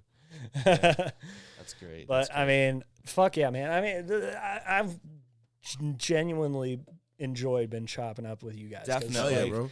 I love how you guys like are knowledgeable about the things you speak about. Like you know about the movies. Like you love movies, but you know about the movie industry. You love to write and you know about screenwriting. Like you actually study the shit that you love, man. That's awesome. Yeah, no, and I think that's what makes like episodes like this the best episodes we do. Yeah. Is that anytime that it comes up to chopping it up with somebody who knows what they're talking about. Like the other night, I started talking to a guy who's a regular at the bar that I work at. Okay. Yeah. And he's, getting into stand-up and everything. And I knew he was because I'd overheard him before. Yeah. And then I talked to him about it. And initially on the outset, I was a little judgmental, just being like, you don't know what you're getting into. Yeah. And then talk to him. It's like, oh, no, not only does he know what he's getting into, he knows what's up with it. Yeah, So when you talk Okay. to people like that, it's just like, okay, here we go. We're No, going to be yeah. rolling for a while. Yeah, and that's There's the, so many aspects to hit. yeah, and that's Yeah. the beauty about like collaborating with people that are in your industry. You don't know like what they know and what they don't know. You know what I mean? Yeah. I've definitely made the mistake before, like misjudging someone's like knowledge on something, and then finding out that they know more than me. I'm like, Yeah. shit. Oh, hey man, that's really fucking cool. Man. Let's Right. both learn from each other. Yeah, let's fucking. They're only your enemy if you allow them to be. you Yeah. know? Yeah, Right. exactly. A lot of prejudgment Yeah. is a big barrier to entry to just knowing dope people. Right. You know, whether you're, some sort of a prejudiced person or something other than that, you're just sort of like, not my kind of guy. Yeah. Well, But then it always turns out, helps. oh, wait, that's my dude. It always helps to bring down those walls, to Yeah, get people, 100%. yeah. 100%. Give it a chance, man. Yes, exactly. Hell yeah, man. I know. You guys are great. Hey, You're you guys fucking are great. best. You guys I are mean, fucking great, man. You're fucking great. have I'm given so us so happy much you reached juice out here. to us. Yeah, You guys have man. given us an extra hour on this episode. I mean, Hell yeah, Just man. doesn't about, even feel yeah. like it, Yeah. I love it. We usually it go up. an hour and a half. Yeah, now we're at 2.5. Wow. There we go. Wow. A full fucking. Like I said, movie. we're Real totally deal. about We're a Joe doing Rogan longer podcast. episodes. There you go. Yeah, we do longer episodes with guests for sure because we want to get into it. Yeah. 100%. Yeah, of course. And we're happy to have you guys on. Oh, it didn't It's- even feel like 2.5 Still hours. underneath. It did it. don't know I was about you guys. surprised. I was Still like an hour, underneath the maybe, runtime like- of Oh, I Batman. think we Yeah. probably spent about an hour. Oh, yeah, kinda your camera bullshitting, shut off. smoking a joint, Right, getting Yeah, it's into okay. it. We're pretty much done. So Yeah. we've been hanging out all day, guys, and I love you Yeah. guys. I don't know about Yeah. you, Hey, but it's fun. fun. Appreciate It's a that, comfortable bro. environment. Yeah. Like, Definitely make Denver feel like home. Definitely feel like we have some like-minded people here, man. Oh So- yeah, and you also have a warm spot on that chair Yes. or couch when Thank you you, guys thank want to come back And and This, chop it up. yeah, this is the longest conversation we've ever had with two people actually from Denver. Like Oh, my yeah? friend Sophie, she's from where I'm from, so she Oh, lives yeah. in Denver, but she's from Cedar Rapids. So this, Sure. y'all are like the first. You dare I guys are say, the natives. First, Yeah. Yeah. Denverans. What do you guys say? Coloradans. Coloradans, Coloradans. yeah. The Coloradans. first Coloradans Denver that we Knights. have actually talked to. Like, Yeah? Fuck talked. yeah. Yeah. Well, I can Feel say incredibly honored. But it all goes downhill from now. Not so much Chicago with you, Juan. I know quite a few Chicagoans. Oh, but really? Are there a lot out Iowans, here? I don't Yeah. know at all. Iowa, not Idaho, not Ohio. No. Iowa. not Indiana. Yeah. Yeah. No. People never understand. Like they'll be like, "Oh, you're from Ohio?" I'm like, "No, Iowa." Like, is it the one with the potatoes? I'm like, "No, that's Idaho." It's Corn, stupid. man. It's corn, bro. Stupid. Oh, you corn. mean Hoosiers? Hoosiers. Notre Dame. Indiana. Hawkeyes, man. God Yep, damn yeah, it. yeah. Oh yeah, bro. We're the Jeremy Renners. So once again, plug your album, Riley. Oh yeah, it's okay for now. Just search Riley Mobz on Spotify, everywhere you get music, really. Yeah, that's Okay for Mobz now. with a Z. With a Z, MOBZ. Yes, Yep. sir. And Juan? Follow us on Instagram. We are Young Creatives. Go ahead, support us. We're gonna be dropping our movies on there soon. So we are Young Creatives. Instagram, Juan's Film. If you want to check out some cool behind the scenes film photography. Thank you Sweet. for having us on, man. This Dude, has fa- been fucking great. thanks for being coming on. guys. Thank Yeah, you guys, thanks for man. reaching out. I mean, Appreciate this has it. been fantastic. Of course, Yeah. I'm sure we'll be on again. I was Oh, gonna yeah. say, hopefully it's Oh, just man. the I beginning. said, 100%, Yeah. bro. By all 100%. means. We're Next coming time, back we September. come back, we'll have some more shit out. Probably we'll have some more shit Love going on. Same for us, and we Hell hope yeah. to Hell yeah, chop it man. up even more. Oh yeah, I definitely want to go to some of your guys' like if you guys ever do like some Comedy stand ups events, in the next like few months or something like that. I'd love to like come out and like see you guys perform and shit. Hell yeah, man. yeah. I'll let you know. Hell yeah. If you're 100%. ever in Iowa, Yeah. you know, Or we're moving to might- Chicago. we're moving to- soon, yeah, so we're moving to Chicago this Whenever you're in summer. Chicago, That's more accessible from Indy, for sure. you go. I pop over there. Have you guys ever been to Chicago like much? Yeah, I've Yeah? been there a few times. I had a stop, like a middle of a flight there once, but yeah, never We gotta stayed. show you around then. Yeah. check it out. Yeah, because I was Yeah, never man. shown around. It was just like, we're going to Chicago for this specific place, and then we're going back to Right. Indy. Oh, You know? well, yeah. Connecting that. flight. Yeah. That's the word Definitely I'm got looking you. for. Yeah. That kind of thing. Fuck yeah. You know, family reunion, then we're back to Indy. Yeah. In and out. Now we In got and to out, celebrate exactly. a little bit. We got to enjoy. Definitely. 100%. You guys trying to smoke? I mean, Oh, of fuck course. yeah, after this All right, thing. let's do it. Hell Fuck yeah. yeah. Smoke some DMT. Hell yeah. Yeah. When we get our hands on some. Yeah. When we get our hands on some, that'll Turn be the an cameras episode. on is all I ask. We'll do, Just turn the cameras and the mics It'll be on the and- wildest 7 We'll- minutes you've ever Jack, seen. Jack, right. we'll do a DMT episode like the Sunny guys did with the With the getting drinking, fucked up this past week. Yeah, there we go. All right. So for all you guys out there, I gotta go. Thank you for listening to this episode of DMT. Don't miss this podcast. Of course, keep checking it out. Check out DMT reviews every Monday. This every Thursday, of course. And DMT table reads still going strong. Grinding, man. That first episode is still out there and still just as good as it ever was. That's right. That's right. So thank you for the young creatives, Riley and Juan, coming on the show. This was a you, huge fun. one for check us. them out or you're a fool. Huge fool. Fool. Young And, creatives everywhere. Yep. Yeah. 100%. Exactly. We're all young creatives. Don't We stop out. creating. We out. Take it sleazy. Cut it right there, you know. Yeah, like, share, subscribe, yada, yada, the fuck yada. Take it sleazy. Mayor McCheesy. Cheesy. Love you guys. Yeah. I'm hungry now.